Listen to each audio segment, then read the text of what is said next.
নমস্কার শ্রোতা বন্ধুরা, স্বাগত জানাই আপনাদের গল্পের আসরে। বাংলা সাহিত্যের গল্পের হীরকখনি থেকে তুলে আনা কিছু মণিমাণিক্যের সম্ভার নিয়ে তৈরি আমাদের গল্পের আসর। আপনারা এতদিন আমাদের কণ্ঠস্বর শুনে এসেছেন বিভিন্ন গল্পের মাধ্যমে, কিন্তু আজ সামনে আসতে বাধ্য হচ্ছি, কারণ ইউটিউবের কিছু নতুন পলিসির জন্য। অত কথা নিয়ে আপনাদের কাজ নেই। যদি আমাদের এই ইন্ট্রো জায়গাটা বোরিং লাগে তাহলে স্বাচ্ছন্দ্যে কিন্তু স্কিপ করতে পারেন আসল গল্প শোনার জন্য। আর পুরো গল্পটাই কিন্তু আপনাদের হেডফোনে শোনার অনুরোধ রইল। আপনারা পুরো গল্পটা শুনে কমেন্ট করে বলে যান কেমন লাগলো। তাহলে তাড়াতাড়ি কমেন্ট বক্সের বাক্সে হাই বাটনটা চাপুন আর লাইক করে শুনতে শুরু করুন আমাদের আজকের নিবেদন, শুধুমাত্র গল্পের আসরে। অন্ধকার ঘরের সামনের লম্বা বারান্দা ধরে সামনের দিকে হেঁটে চলেছিল একটা লোক। তার হাতে একটা লম্বা লাঠি, অন্য হাতে ধরে রাখা একটা টর্চ। একবার সামনের দিকে একবার পেছনের দিকে হাঁটতে হাঁটতে টর্চের আলো ফেলে সমস্ত দরজাগুলোর দিকে তাকিয়ে দেখছিল। যদিও এই উঁচু পাঁচিল পেরিয়ে তারপর বাইরে থাকা গার্ডদের পেরিয়ে ঘরের ভেতরে এই বারান্দার কাছে কোনো লোকের আসার কথা নয়, তবু তার ডিউটি তাকে করতেই হবে। তাই মাঝে মাঝে নিজের বসার জায়গা থেকে উঠে লম্বা বারান্দা ধরে একবার সামনের দিকে একবার পেছনের দিকে মাঝে মাঝেই ঘুরে ঘুরে দেখে আসতে হচ্ছিল তাকে। বাইরের দিকের দরজার কাছে একটা লোক এসে দাঁড়ায়। সামনের লোকটা টর্চের আলো সামনে ফেলে বলে, কে ওখানে? সামনের লোকটা উত্তর দেয় না। তার পরনেও গার্ডের মতোই পোশাক।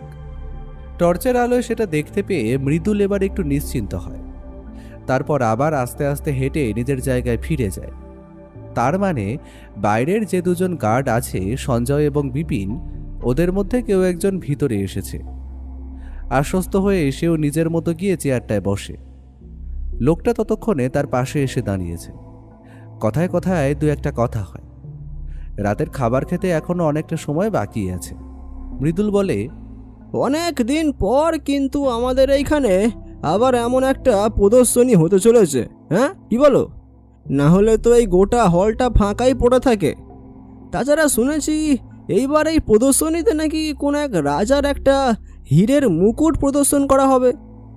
লোকটা এবার কোনো কথা বলে না, পাশে দাঁড়িয়ে নিজের হাতের টর্চটাকে দোলাতে থাকে। তুমি কি কথা কম বলো নাকি? এতক্ষণ ধরে এতগুলো কথা বললাম, তোমার মুখে তো কোনো কথাই নেই। ধুর, শোনো, ভেতরে যখন এসেছো ভালো করেছো, তুমি এখানে বসো। যদিও এখানে কেউ আসবে না, তবু আমার জায়গাটা একটু পাহারা দাও, ঠিক আছে? আমি ততক্ষণে রাতের খাবারটা একটু খেয়ে আসি, কেমন? লোকটাকে নিজের জায়গায় রেখে সে বারান্দার একপাশে চলে যায়। সেখানে একটা ছোট্ট ঘর। সেখানেই গার্ডদের থাকা খাওয়া, এমনকি মাঝে মাঝে জিরিয়ে নেওয়ার মতো ব্যবস্থা করা আছে। তবে কাল সকালেই আরও কিছু জিনিসপত্র আসবে। 3 দিনের মধ্যে প্রদর্শনী শুরু হবে। এখন তাই তাদের বিশ্রামের সময় নেই। তাই ওই লোকটার ওপর গার্ডের ভার দিয়ে সে গিয়ে ছোট ঘর থেকে নিজের খাওয়া দাওয়া সেরে আসবে বলে ঠিক করে। ঘরের কাছে চলে আসার পর তার মনে পড়ে, আশ্চর্য, টিফিন বক্সটাই তো আনিনি। দূর বাবা, টিফিন বক্সটা চেয়ারের পাশে রেখে চলে এসেছি। যাই গিয়ে নিয়ে আসি ব্যাং। কথাটা ভেবে গার্ড যখন টিফিন বক্স আনার জন্য বারান্দার কাছে তার চেয়ার পর্যন্ত পৌঁছেছে, তখন দেখতে পায় একটা দৃশ্য। সেই লোকটা টর্চের আলো ঘরের দরজার ওপর ফেলে কি যেন চাবির মতো ঘুরিয়ে ঘুরিয়ে দরজা খোলার চেষ্টা করছে। এই, তুমি কি করছো? আরে দরজা খুলছো কেন? এই, খবরদার খবরদার বলছি, দরজা খোলার চেষ্টাও করবে না। লোকটা একটু চমকে যায়, দরজা থেকে হাতটা সরিয়ে উঠে দাঁড়ায়। মৃদুল এবার তার সামনে এগিয়ে আসে। রাগে তার গোটা শরীর যেন থরথর করে কাঁপছে। রাগের ভাবটা মুখে এনেই সামনে এগিয়ে এসে লোকটার কলারটা সে চেপে ধরে। এই বেটা, এই, দরজা খুলছিস কেন? হ্যাঁ, এত সাহস? এভাবে গার্ডদের মাঝে দাঁড়িয়ে দরজা খুলতে চেষ্টা করছিস? হ্যাঁ, দাঁড়া বেটা দাঁড়া, এক্ষুনি তোর ব্যবস্থা করছি, দাঁড়া। তুই এখানে দাঁড়া, আমি দেখছি। এই, কে কোথায় আছিস? তাড়াতাড়ি ম্যানেজারকে একবার আসতে বলতো ভেতরে। এই লোকটা এখানে। কিন্তু তার কথা শেষ হলো না। তার আগেই পেছন থেকে একটা ভারী কিছুর আঘাত মাথায় লাগাতে আর্তনাদ করে সে মেঝের উপর ধপ করে পড়ে যায়। তার মাথা ফেটে গল গল করে রক্ত বেরোচ্ছে। তার পেছনে এসে উবু হয়ে পড়ে সেই লোকটা। টর্চের আলো লোকটার মৃদুলের মাথার ক্ষতস্থানের উপরে ফেলে। এরপর ফের সেই টর্চটা দিয়ে তার মাথার মাঝখানে আঘাত করতে থাকে, একবার, দুবার, তিনবার। এরপর যখন সে নিশ্চিন্ত হয় যে মেঝেতে পড়ে থাকা লোকটা সত্যি সত্যি মারা গেছে, তখন উঠে আবার এগিয়ে যায় দরজার দিকে। চাবির মতো জিনিসটা দিয়ে খুটখাট করতে করতে একসময় খুলেই ফেলে ঘরের দরজা। ঘরের ভেতর টর্চের আলো ফেলে তার মুখে ফুটে ওঠে একটা অদ্ভুত পৈশাচিক হাসি।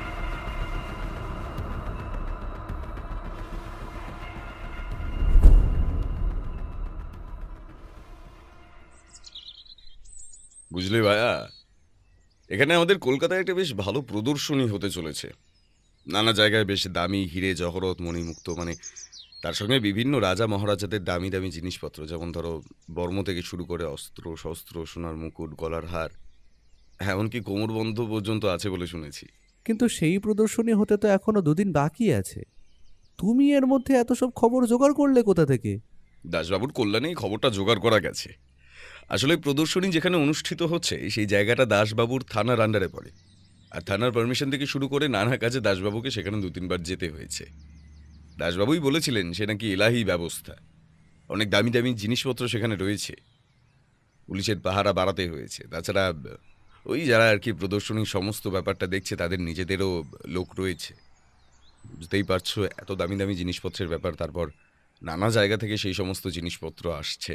ভালোই ভালো সব কিছু হলেই হলো, কিন্তু দামি দামি জিনিসপত্র, এত সব কিছু শুনলেই না আমার কেমন জানি একটা বিপদের গন্ধ আছে বলে মনে হয়। তাছাড়া ওই যে ওখানে যে প্রদর্শনী হচ্ছে, বিবেকানন্দ হল, তো ওখানে তো বোধহয় অনেক দিন পরেই এমন কিছু হচ্ছে, কি বলো? তা যা বলেছ, প্রায় 3 বছর আগে একটা আর্ট এক্সিবিশন হওয়ার কথা ছিল, কিন্তু তার আগেই তাদের নিজেদের কোনো একটা সমস্যার জন্য এই আর্ট এক্সিবিশনের গোটা দলটাই কোনো একটা সমস্যা করে, আর তাতেই ব্যাপারটা বন্ধ করতে হয়। তারপর থেকে নানা কারণে সেখানে আর তেমন বড়সড় কিছু হয়নি, ছোটোখাটো অনেক কিছুই হয়েছে, কিন্তু প্রায় 3 বছর পর এত বড় একটা কিছু হতে চলেছে, তাও আবার কলকাতার মধ্যে সব থেকে বড় প্রদর্শনী। শুনেছি প্রদর্শনী চলবে প্রায় 7 দিন ধরে। কিন্তু 7 দিন ধরে এত দামি দামি জিনিসগুলো লোকের সামনে এমনভাবে রেখে দেওয়াটা সত্যি সত্যি একটু রিস্কের ব্যাপার হয়ে যাচ্ছে না? দেখো, সবাই তো আর শুধুমাত্র জিনিসগুলো দেখতে আসবে না। কেউ কেউ সেখান থেকে জিনিসগুলোকে চুরি করার কিংবা ডাকাতি করার কথাও ভাবতে পারে। সবাই যে ভালো মনের মানুষ হবে এমনটা তো নয়। বইপত্র পড়তে পড়তে আর লিখতে লিখতে তোমার মনটাই বোধহয় এমন সন্দেহপ্রবণ হয়ে গেছে বন্ধু। আরে বিপদ অপরাধ এই সমস্ত কিছু বাদ দিয়েও তো মাঝে মাঝে ভাবতে পারো, 4 দিনের প্রদর্শনী যদি খুব ভালো হয় তাহলে বিবেকানন্দ হলের কত নাম হবে ভাবতে পারছো? কিন্তু দাসবাবু একটা খবর দিয়েছেন, তিনি বলেছেন যারা ব্যাপারটা দেখছে তারা সন্দেহ করছে এত দামি জিনিসপত্র এখানে আনার পরে নিশ্চয়ই কিছু না কিছু একটা হওয়ার সম্ভাবনা রয়েছে। ব্যোমকেশের কথায় আমি সামান্য হেসে বৌঠানের দিকে তাকিয়ে বললাম, গন্ধ আমি একা পাইনি গো বৌঠান, দাসবাবুও গন্ধ পেয়েছে। কিন্তু ও যে সেসব নিয়ে ভাবতেই চায় না।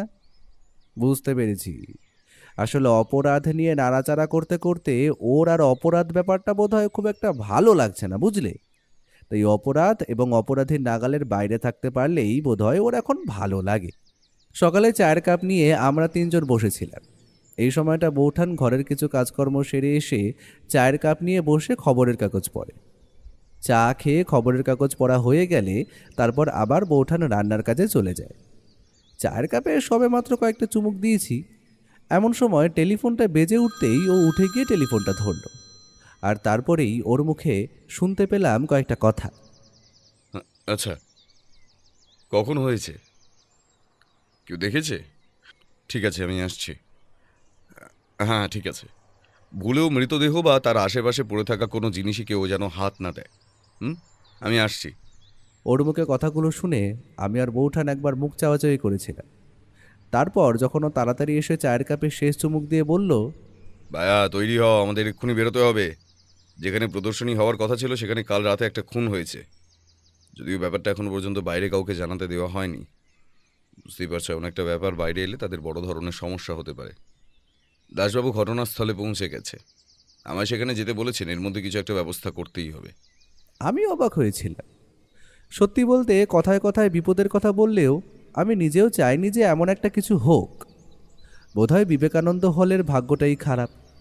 আগেরবারও এমন একটা সমস্যা হলো, আর এইবারেও আরও বড় একটা সমস্যা। আমি আর দেরি না করে তাড়াতাড়ি পোশাক বদলে নিয়ে বেরিয়ে পড়লাম। তারপর একটা গাড়ি ধরে বিবেকানন্দ হলে যখন পৌঁছলাম, তখন দেখি হলের সামনের গেটটা পুরো ফাঁকা। একজন কনস্টেবল দাঁড়িয়ে ছিল। আমাদের দেখতে পেয়ে এসে আমাদেরকে বিবেকানন্দ হলের পেছনের দিকে নিয়ে গেল।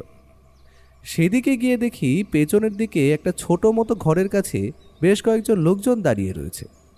তাদের মধ্যে দাসবাবুও রয়েছে।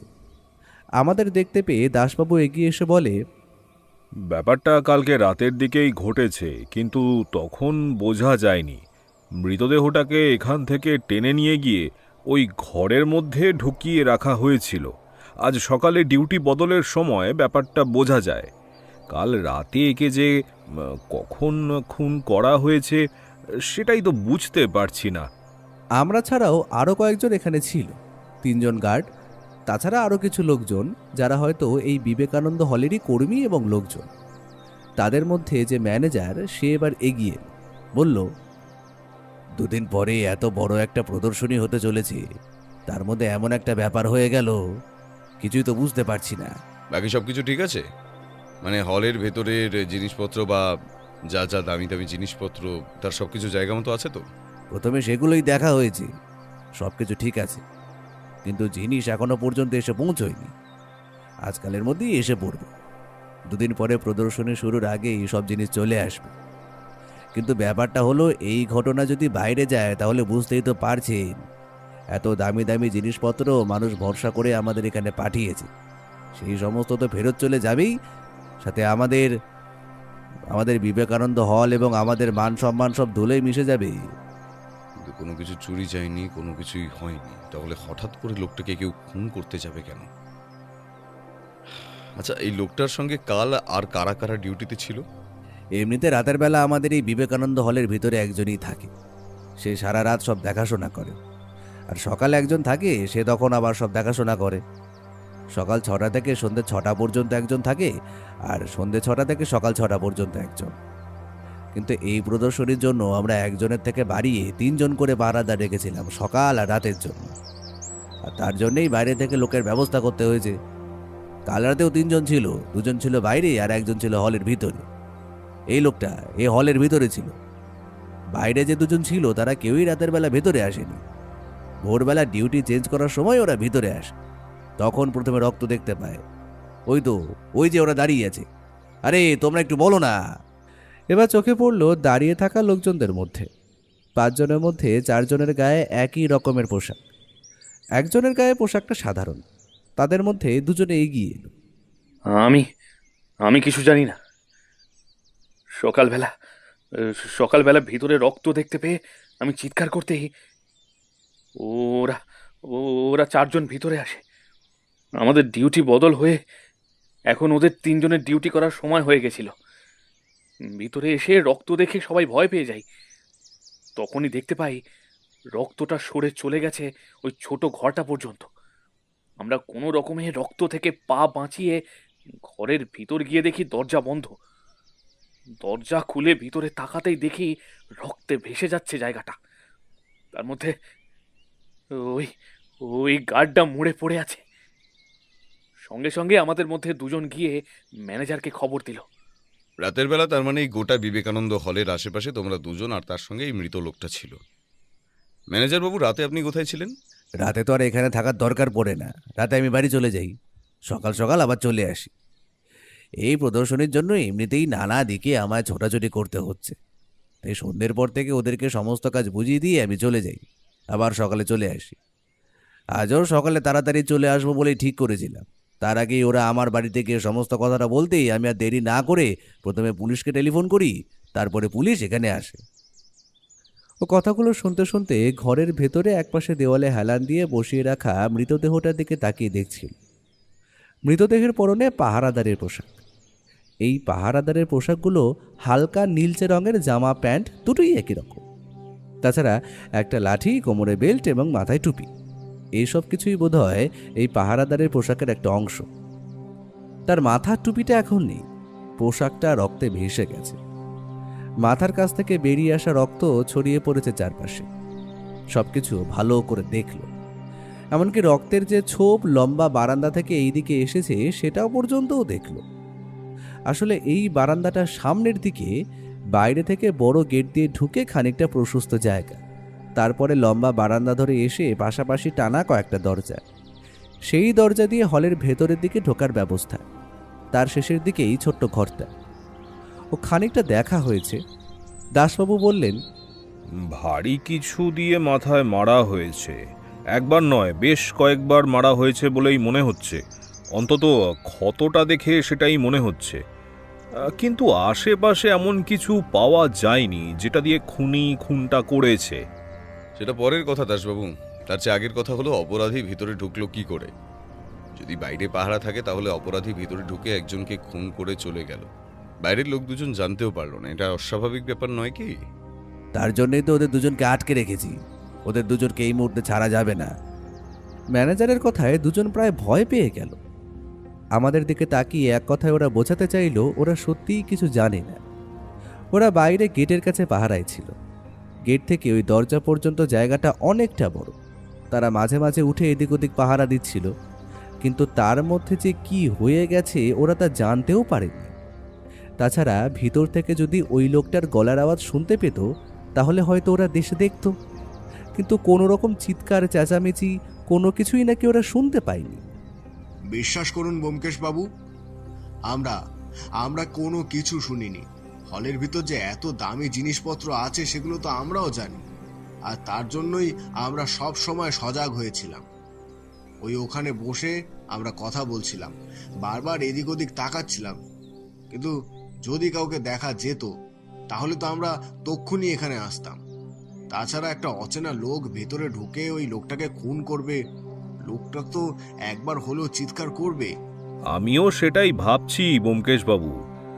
ওদের দুজনকে সন্দেহের বাইরে রাখা যাচ্ছে না। হতেই পারে ওরাই কাজটা করেছে, আর তারপর সেক্ষেত্রে ওরা কাজটা করে তারপর এখানে শুধু শুধু ধরা পড়ার জন্য অপেক্ষা করবে, সেটাও তো মেনে নেওয়া যাচ্ছে না।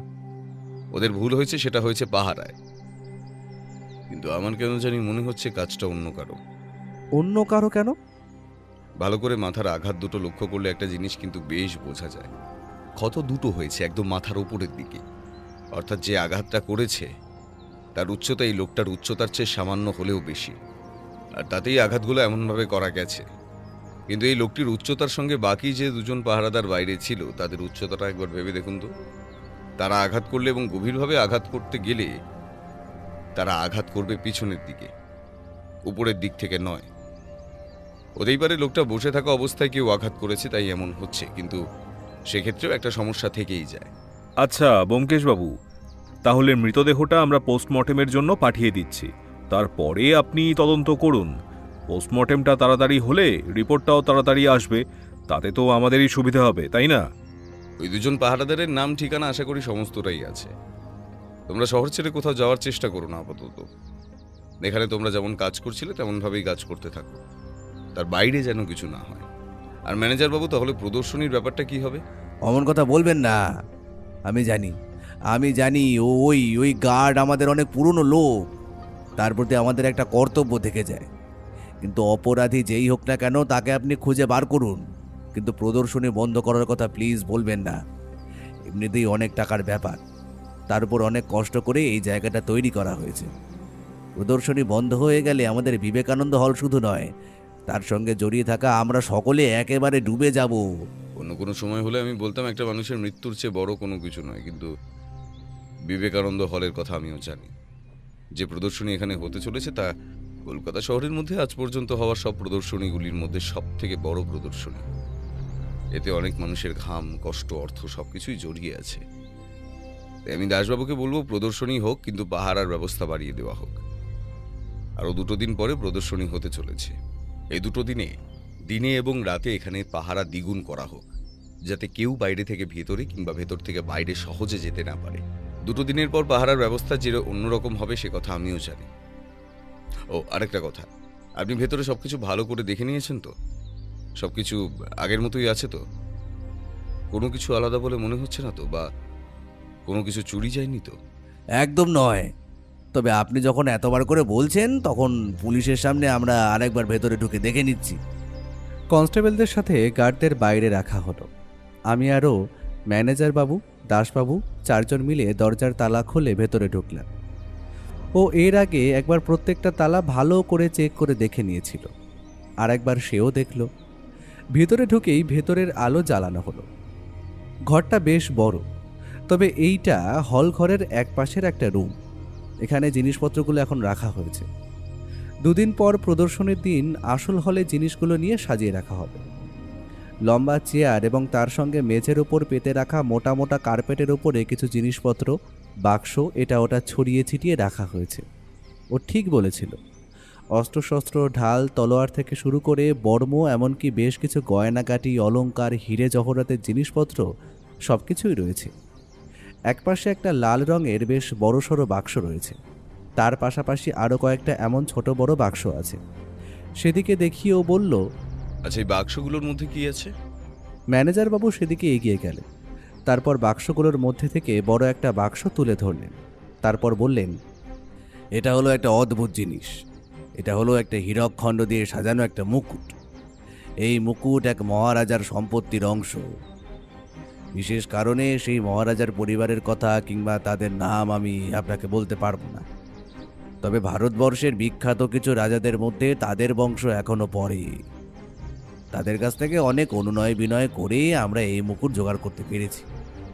এই মুকুটে রয়েছে মোট 7টি হিরে, যার এক একটির দাম প্রায় 10 লক্ষ টাকারও বেশি। ম্যানেজারের কথায় আমরা 3 জনেই অধীর আগ্রহে যেন অপেক্ষা করতে লাগলাম সেই হীরকখণ্ড খচিত মাথার মুকুট দেখার জন্য। ম্যানেজার বাক্সটা হাতে তুলে নিলেন। তারপর হাসি মুখে সেই বাক্সের ডালা খুলে ভেতরে হাত ঢুকিয়ে দিলেন। কিন্তু মুহূর্তের মধ্যেই তার মুখের সেই হাসিটা মিলিয়ে গেল। ও বোধহয় কিছু বুঝতে পেরেছিল, তাই তাড়াতাড়ি উঠে গেল সামনের দিকে। ততক্ষণে ম্যানেজারের গোটা শরীর থরথর করে কাঁপতে শুরু করেছে। বাক্সটা তার হাত থেকে নিচে মেঝেতে পড়ে ঠক করে শব্দ হলো। ও বাক্সটার ভিতর দেখে নিয়ে বলল, এমনটাই সন্দেহ করেছিলাম। বাক্সের ভেতরে সেই মুকুটটা নেই। ম্যানেজার বাবু, ম্যানেজার বাবু, সেই হীরের মুকুটটা নেই। ওটার দাম কম করে 70 থেকে 80 লক্ষ টাকা। আমি ও দাসবাবু 3 জনেই যেন পাথরের মূর্তির মতো নিশ্চল চুপচাপ হয়ে গেছি। ম্যানেজার বাবু যে কেন এত ভয় পাচ্ছেন সেটা বুঝতে দেরি হচ্ছে না কারোর। তবে এটাও মনে হচ্ছিল যে এই মুকুট চুরির সঙ্গেই কি ওই গার্ডের মৃত্যুর কোনো সম্পর্ক আছে। কিন্তু দরজা তো বাইরে থেকেই বন্ধ ছিল। তাহলে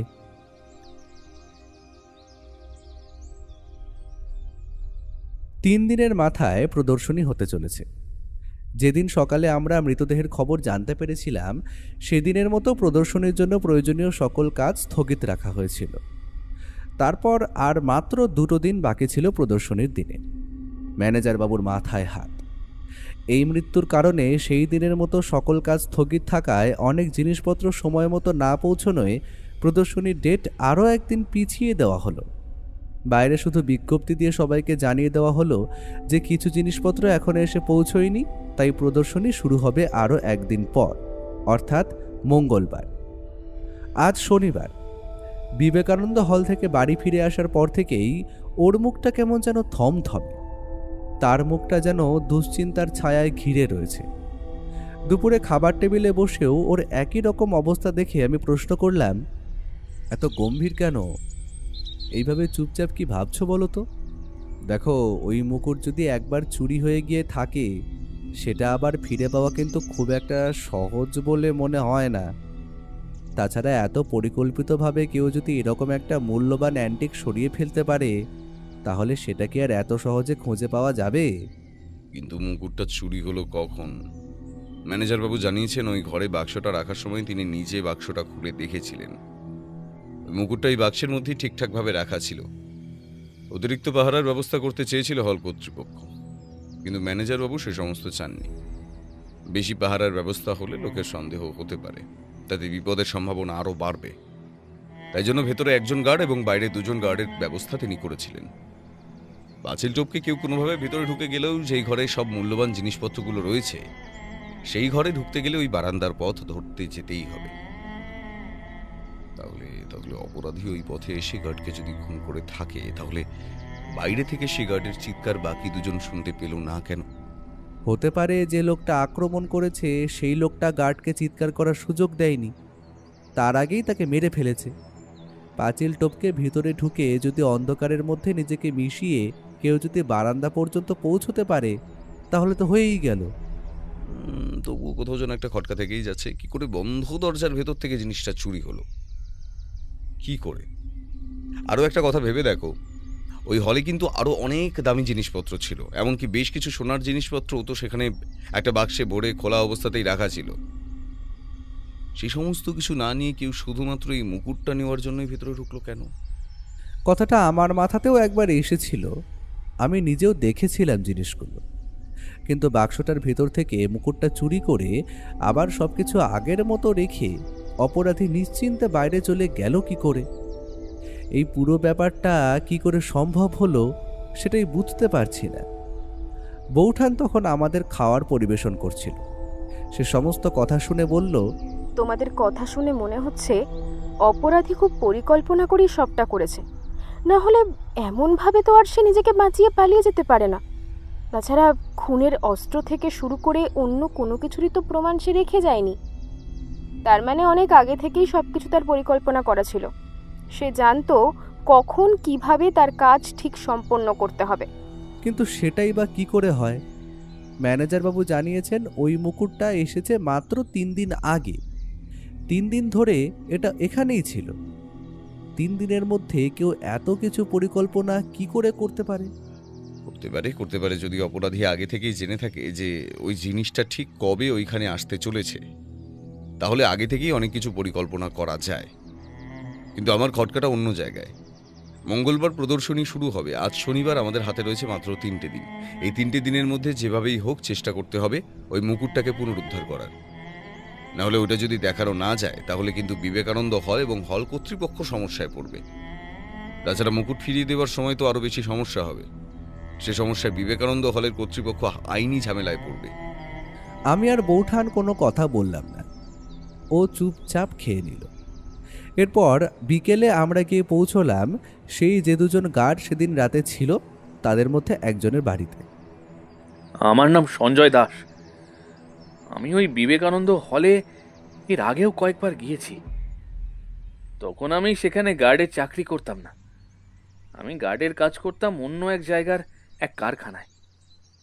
আর সেই কারখানার লোকেদের সঙ্গে কথা বলে, ওই কারখানার যে মালিক আছে তার সঙ্গে কথা বলে, ওই হলের লোকেরা আমাকে এই প্রদর্শনী শুরু হওয়ার আগে থেকে এই প্রদর্শনী শেষ হওয়া পর্যন্ত এইখানে গার্ডের কাজের জন্য এনেছে। তোমাদের কতজনকে এখানে এনেছো?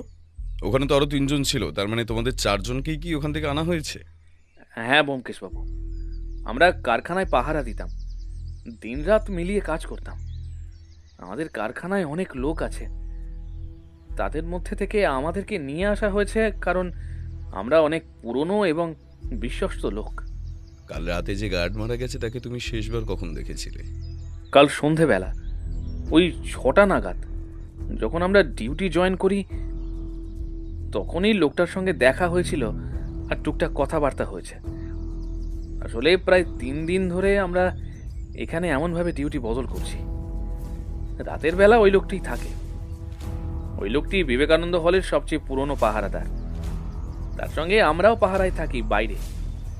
সকালবেলা 6টা নাগাদ বাকি 3জন আসে, আমাদের ছেড়ে দেয় এবং যে যার নিজের কাজে যোগ দেয়।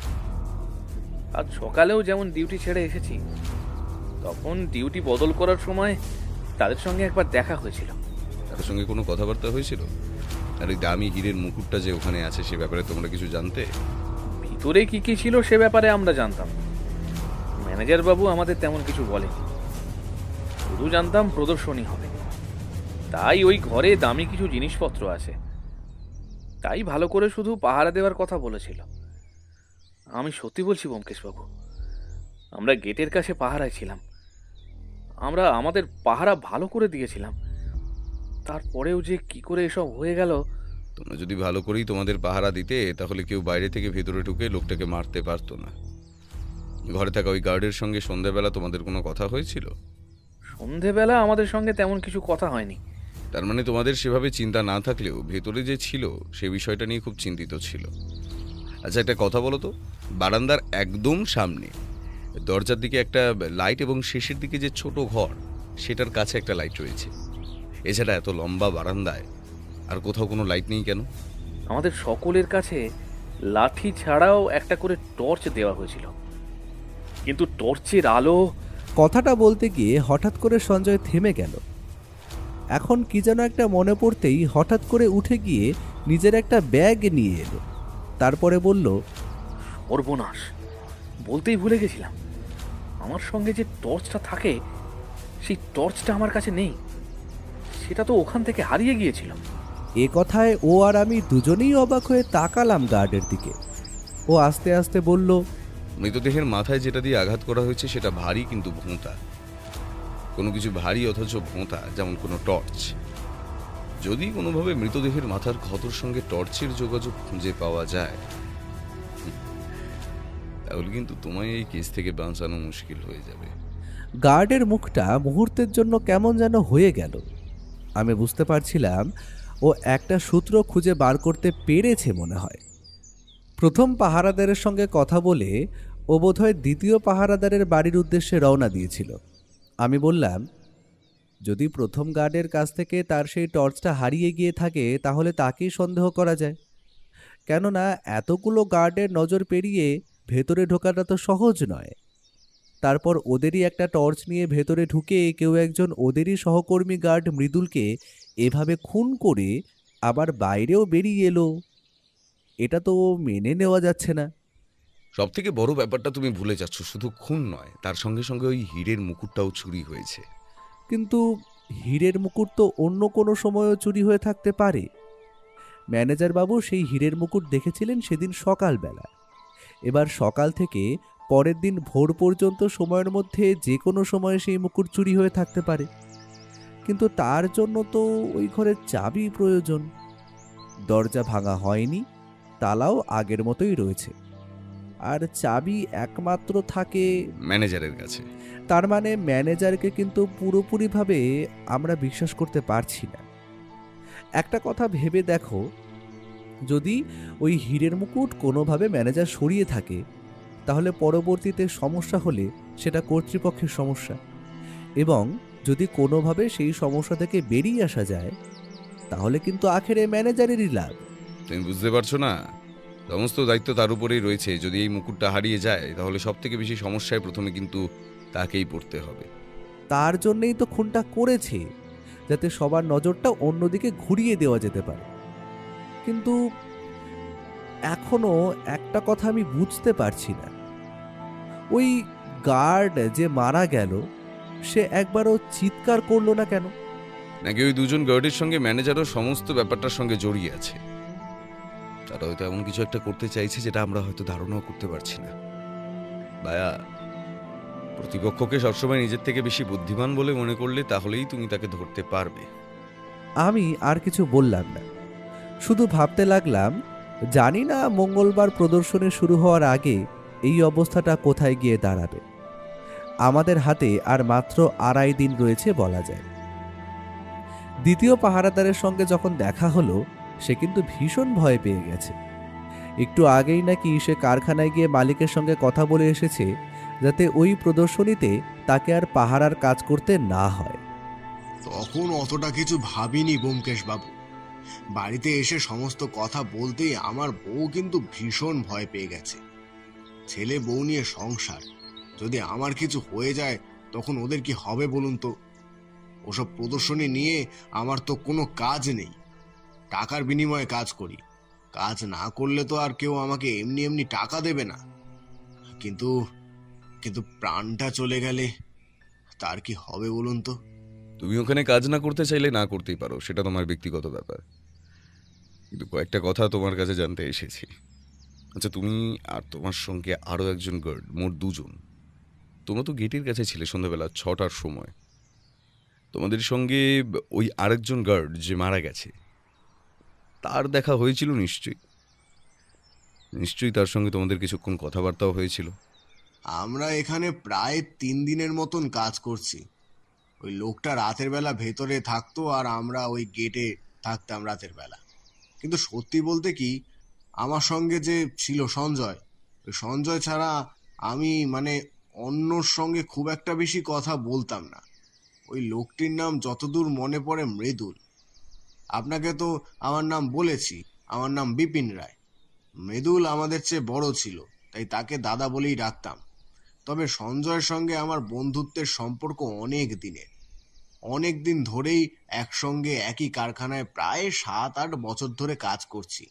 সঞ্জয় আমার থেকেও বেশি সময় ধরে ওই কারখানায় কাজ করে চলেছে। সে যাই হোক, রাতের বেলা বা ডিউটি শুরু করার আগে সঞ্জয়ের সঙ্গে মৃদুলদার খানিকক্ষণ কথাবার্তা হয়েছিল। কাল রাতে তোমরা যখন খেয়েছিলে তখন ওই মৃদুল কোথায় ছিল?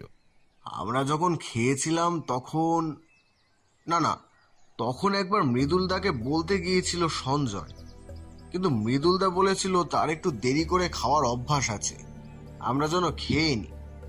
এরপর আমরা ভেতরে যাইনি। ওই যেখানে আমাদের দেখেছিলেন গেটটার কাছে ছোট জায়গায়, সেখানে চেয়ার নিয়ে কোনো রকমে বসে খেয়ে নিয়েছি। তবে সঞ্জয় বলছিল ওই বারান্দার কাছে গিয়ে বসতে, কিন্তু নতুন জায়গা, মাত্র কয়েকদিনের জন্য এসেছি, বুঝতেই পারছেন। আমরা আবার এইসব একটুখানি কেমন যেন বাধো বাধো লাগে। তার মানে সন্ধ্যাবেলা ডিউটি জয়েন করার পর তোমরা মৃদুলকে ভালোভাবে একবারও দেখোনি। এমনকি মৃদুল যখন খেতে যায় তখনও তোমাদের সেই জায়গা বদল করার কথা বলেনি, তাই তো? ব্যোমকেশ বাবু, এই কথাটা তো একবারও ভেবে দেখিনি। হয়তো মৃদুলদা খাওয়ার সময় আমাদের মধ্যে থেকে একজনকে ডেকে নেবে বলেছিল আর তার জায়গায় বসার জন্য। খাওয়ার সময় তো আমাদের ডাকেনি। কিন্তু ওখানে যে টিফিন বক্স পাওয়া গেছে তাতে কিন্তু খাবার ছিল, সে খাবার তার আর খাওয়া হয়নি। কারণ তার আগেই মৃদুল অর্থাৎ সেই গার্ড মারা পড়েছিল। কোথাও একটা এমন কিছু থেকে যাচ্ছে যেটা আমরা এখনো খুঁজে বার করতে পারছি না। আর একটা কথা, রাতের বেলা তোমরা যখন ওখানে বসেছিলে তখন তোমাদের কাছে কি কেউ এসেছিল? এ কথা আপনি কেমন করে জানলেন আমি বুঝতে পারছি না। একটা পাগল এসেছিল, অনেকক্ষণ ধরে ওই গেটের কাছে ঘোরাঘুরি করছিল, এমনকি উল্টোপাল্টা কথাও বলছিল, চিৎকার চেঁচামেচি করছিল। আমরা তো সেই পাগলটাকে নিয়ে ব্যস্ত হয়ে পড়েছিলাম। আসলে বড় গেটটা তো বন্ধ থাকে, ছোট যে গেটটা আছে সেই গেটটা দিয়ে বেরিয়ে আমাদের মধ্যে একজন করে মাঝে মাঝে সামনের দিকটায় হাঁটাহাঁটি করছিলাম। যখন পাগলটা উৎপাত করছিল তখন আমি বেরিয়েছিলাম। তখনই পাগলটার সঙ্গে দেখা হয়।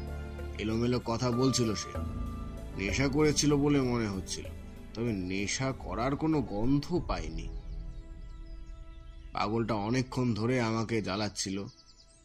এমনকি সঞ্জয় আসে যখন, সঞ্জয় টর্চটা হাতে নিয়ে একেবারে ভয় দেখিয়েছিল। এই পর্যন্তই। সঞ্জয়ের টর্চটা তো সঞ্জয়ের ব্যাগে নেই, টর্চটা সে খুঁজেও পাচ্ছে না। অথচ আমার অনুমান ওই গার্ডের মাথায় যেটা দিয়ে আঘাত করা হয়েছিল সেটা ভারী অথচ ভোঁতা কোনো একটা অস্ত্র, যেমন টর্চ। তোমার কি সঞ্জয়কে সন্দেহ হয়? মানে সঞ্জয় এমন কোনো কাজ করতে পারে বলে কি তোমার মনে হয়? না ব্যোমকেশ বাবু, সঞ্জয় এমন কোনো কাজ করতে পারে বলে তো আমার মনে হয় না। মৃদুলদাকে মারলো কে সেটা তো এখনো বুঝতে পারছি না। আমি সত্যি বলছি, গেটের কাছ থেকে আমরা কাউকে ভেতরে ঢুকতে দিইনি, আর আমরা একবারও মৃদুলদার চিৎকারও শুনতে পাইনি। পোস্টমর্টম রিপোর্টের মৃত্যুর সময়টা যদি কোনোভাবে মিলে যায় তাহলে... আচ্ছা, যখন এই পাগলটা তোমার কাছে দাঁড়িয়েছিল তখন কটা বাজে? মোটামুটি রাত 12টা কিংবা তার একটু আগেই হবে। মনে থাকার কথা ছিল না, কিন্তু ওই পাগলটাকে তাড়িয়ে দিয়ে আসার একটু পর যখন আমরা গেটের সামনে চেয়ারে বসেছিলাম, তখন ওখানে একটু দূরে যে চার্চ আছে সেই চার্চে ঢং ঢং করে রাত 12টার ঘন্টা পড়েছিল। তারপরেই যেন হঠাৎ কিছু একটা মনে পড়ে গেল সেই গার্ডের। সে তখন আবার বলে উঠল, হ্যাঁ, মনে পড়েছে ব্যোমকেশ বাবু, পাগলটা চলে যাওয়ার পরেই ঘন্টা পড়েছিল, আর তাতেই আমি সঞ্জয়কে বলেছিলাম 12টা বেজে গেল। 12টা তো বেজেই গেছে এমনিতেও, কিন্তু সমস্যা হলো 12টা বাজার সময় কেউ হীরের মুকুট চুরি করতে যাবে কেন? শুধুমাত্র সেটা বিক্রি করে টাকা পাওয়ার জন্য, নাকি তার পেছনে অন্য কোনো ব্যাপার রয়েছে? আমরা বিপিনের বাড়ি থেকে বেরিয়ে এলাম। দুজনের সঙ্গে এত কথাবার্তা বলার পরেও যে ওর হাতে এই কেসের সমাধান বলতে কিছুই নেই সেটা বুঝতে পারছিলাম। ওখান থেকে বেরিয়ে থানায় গিয়ে আমরা পৌঁছালাম। দেখুন, মঙ্গলবারের মধ্যে যদি মুকুটটা খুঁজে না পাওয়া যায় তাহলে ম্যানেজারকে সমস্যায় পড়তে হবে। আর সঙ্গে সঙ্গে হলের পাহারাও আরও বাড়াতে হবে। এখনও পর্যন্ত গোটা ব্যাপারটা চাপা দিয়ে রাখার একটা চেষ্টা আমি কিন্তু করছি। গার্ডের বাড়ির লোককে খবর দেওয়া হয়েছে, কিন্তু পোস্টমর্টেম রিপোর্ট না আসা পর্যন্ত মৃতদেহ তাদের দেখানো যাবে না। পোস্টমর্টেম রিপোর্ট আসতে অন্তত আরও একটা দিন সময় লাগবে। আপনি কি কিছু বুঝতে পারলেন? যতদূর মনে হচ্ছে রাত 12টা কিংবা তার কাছাকাছি কোনো একটা সময় খুনটা হয়েছে। আমার কেন জানি না মনে হচ্ছে অপরাধীর ওই গার্ডকে অর্থাৎ মৃদুলকে খুন করার কোনো ইচ্ছে ছিল না। সে শুধুমাত্র ওখানে এসেছিল ওই হীরের মুকুটটা চুরি করতে, কিন্তু মাঝখান থেকে কোনোভাবে ওই গার্ডের হাতে ধরা পড়ে যাওয়ায় তাকে খুনটা করতে বাধ্য হয়। এটা আপনি কি বলছেন? সেই গার্ড মৃদুল দেখতে পেল কেউ একজন ঘরে ঢুকছে চুরি করতে, অথচ চিৎকার না করে এমনি এমনি তার সামনে গিয়ে নিজের মাথাটা বাড়িয়ে দিল টর্চের বাড়ি খাওয়ার জন্য। ব্যাপারটা কিন্তু এরকম হতে পারে। মৃদুল তাকে চিনতে পারেনি, মৃদুল তাকে অন্য কেউ ভেবেছিল। প্রদর্শনী হলটার আশেপাশে গোটা জায়গাটা আমাদের একবার পরীক্ষা করে দেখতে হবে, সেখান থেকে কোনো কিছু পাওয়া যায় কিনা। কাজটা কাল সকালেই করতে হবে, আর তার সঙ্গে সঙ্গে কালকের মধ্যে যদি পোস্টমর্টম রিপোর্টটা বেরিয়ে যায় সেটারও একটা চেষ্টা করা দরকার। যদি মুকুট না পাওয়া যায় ব্যোমকেশবাবু, তাহলে যারা যারা প্রদর্শনী দেখতে আসবে তাদের কি হবে বলুন তো? আর তাছাড়া যে রাজার কাছ থেকে মুকুট আনা হয়েছে তারই বা কি প্রতিক্রিয়া হবে? মুকুট কোন রাজার কাছ থেকে আনা হয়েছে সেই ব্যাপারে কিছু জানা গেছে? শুনেছি ওই মুকুটটা আনা হয়েছে আসামের এক পুরনো রাজবংশের বংশধরের কাছ থেকে। সে ব্যাপারে হীরের মুকুটটা কবে এখানে আসবে সুরক্ষার জন্য সে ব্যাপারে খবরের কাগজে আগে থেকে কিছু বলা ছিল না। তবে এটাই যে সেই মুকুট সেটা তো বুঝতেই পারছি এখন। একটা কাজ করুন, প্রদর্শনীতে আনা বিভিন্ন সময়ের সমস্ত দামি জিনিসগুলো সঙ্গে তাদের ইতিহাস বলার জন্য সেখানে একজন প্রতিনিধি উপস্থিত থাকে। এই 7টা দিন তারা বিবেকানন্দ হল কর্তৃপক্ষের লোকেদের তত্ত্বাবধানে থাকবে। এটা আশা করি আপনারা সকলেই জানেন। আসামের রাজার তরফ থেকে যে প্রতিনিধি তাদের এই মুকুট নিয়ে থাকবে, সেই প্রতিনিধিকে কালকের মধ্যে এখানে চলে আসতে বলুন। কেন কি সেই সব ব্যাপারে কিছু বলতে হবে না, শুধু খবর দিয়ে দিন, তাহলেই হবে। ও কি করতে চাইছে সেটা বুঝলাম না, তবে ওর কথায় দাসবাবু যে সত্যি সত্যি কাজটা করবে সেটা আমি জানি। ততক্ষণে প্রায় সন্ধে হয়ে এসেছে। থানা থেকে বেরিয়ে এসে ও আমায় বলল, একদিকে অপরাধী, অন্যদিকে হারিয়ে যাওয়া সেই হীরের মুকুট, সবকিছু কেমন যেন এলোমেলো হয়ে যাচ্ছে, আর তার সঙ্গে খুব তাড়াতাড়ি জিনিসগুলো খুঁজে বার করতে হবে। একবার যদি প্রদর্শনী শুরু হয়ে যায় তারপরে সমস্যা তৈরি হয়ে যাবে, আর তাই তার আগেই রাজার সেই প্রতিনিধিকে এখানে চলে আসতে বললাম। তাকে বুঝিয়ে তার সঙ্গে কথা বলে এই ব্যাপারে কিছু একটা করা যেতে পারে। কিন্তু হীরের মুকুট হারিয়ে যাওয়ার কথা শুনে যদি রাজার প্রতিনিধি অন্যরকম কোনো ব্যবস্থা করতে চায় তখন কি হবে জানি না, তবে এই মুহূর্তে পোস্টমর্টম রিপোর্ট ছাড়া আমার কাছে আর কোনো পথ খোলা আছে বলে তো মনে হয় না। রবিবার বিকেলের মধ্যেই রতন অর্থাৎ রাজার সেই প্রতিনিধি এসে পৌঁছেছিল। রাজার প্রতিনিধি সেই লোকটি কলকাতাতেই ছিল, তারই এক পরিচিতির কাছে। প্রদর্শনী শুরু হওয়ার পরে সে সেখানে এসে পৌঁছবে। সেই রাজাকে খবর দেওয়ার পরে সেখান থেকে তার কাছে খবর যায় এবং সে দুপুরবেলায় চলে আসে মিস্টার দাসের সঙ্গে দেখা করতে। এইদিকে দাসবাবু তাকে নিয়ে সোজা আমাদের বাড়িতে এসে উপস্থিত। তখন দুপুরের সময়, আমরা খাওয়া দাওয়া শেষ করে সবেমাত্র বসেছি, এমন সময় তাদের আগমন। আবার বসার ঘরে গিয়ে আমরা বসলাম। রাজার প্রতিনিধি লোকটি একটু রোগা আর লম্বা।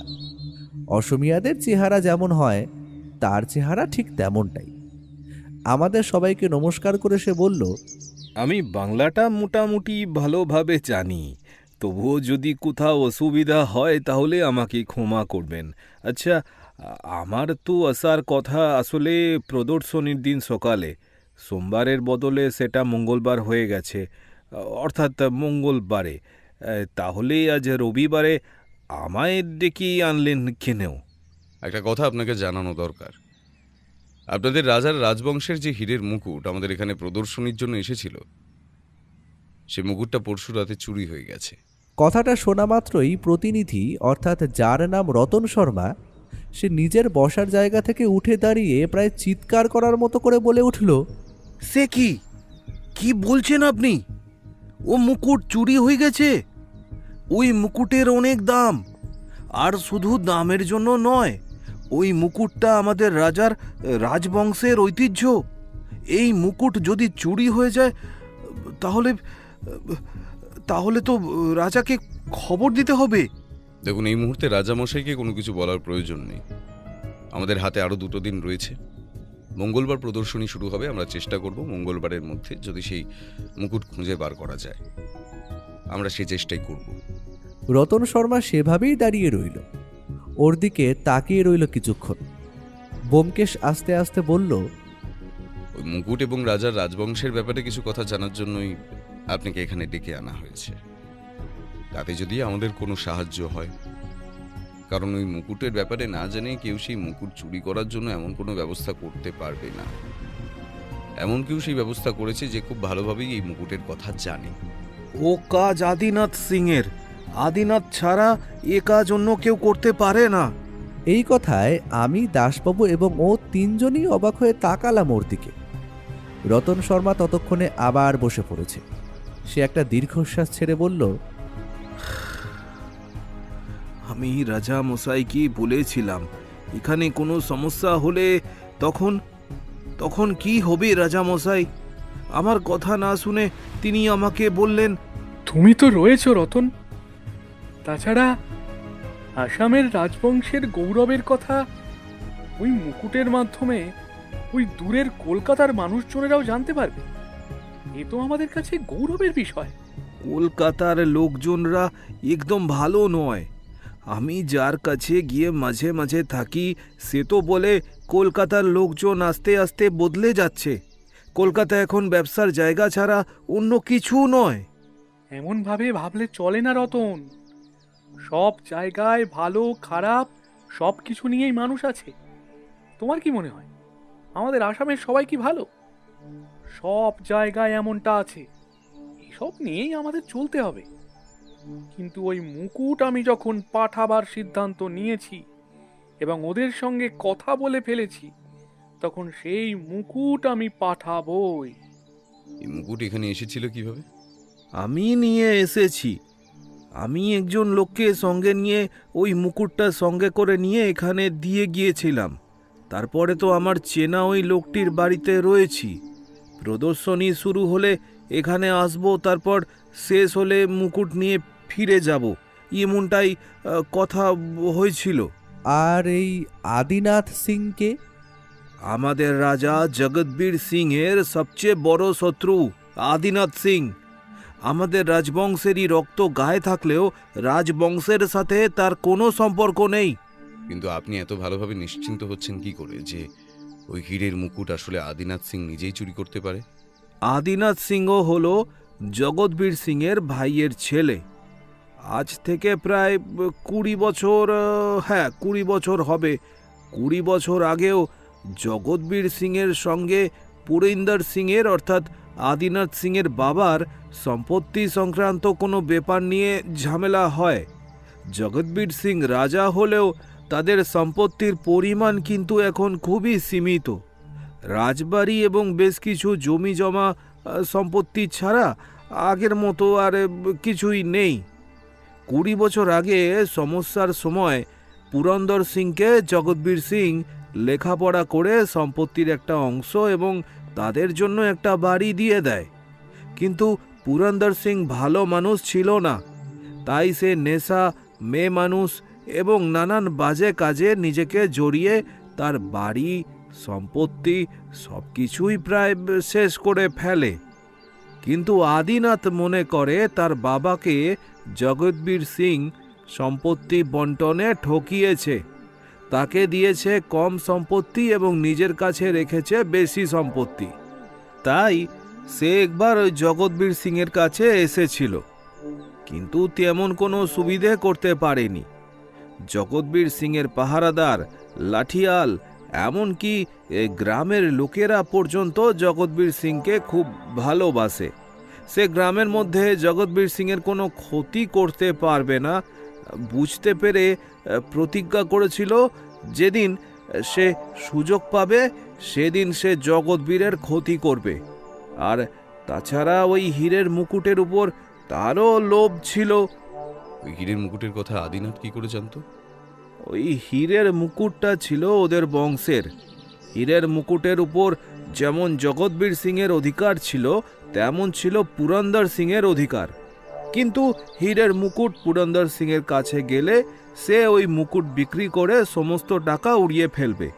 তাই ওই হীরের মুকুট জগৎবীর সিং নিজের কাছেই রেখে দেয়। আদিনাথ সিং কয়েকবার হীরের মুকুটের কথা তুলেছিল বটে, কিন্তু সে কথা জগৎবীর সিং শুনতে চায়নি। এবার বুঝতে পারছেন কেন বলছি ওই মুকুটের ব্যাপারে জগৎবীর সিং এবং আদিনাথ সিং দুজনেই ভালোভাবে জানে।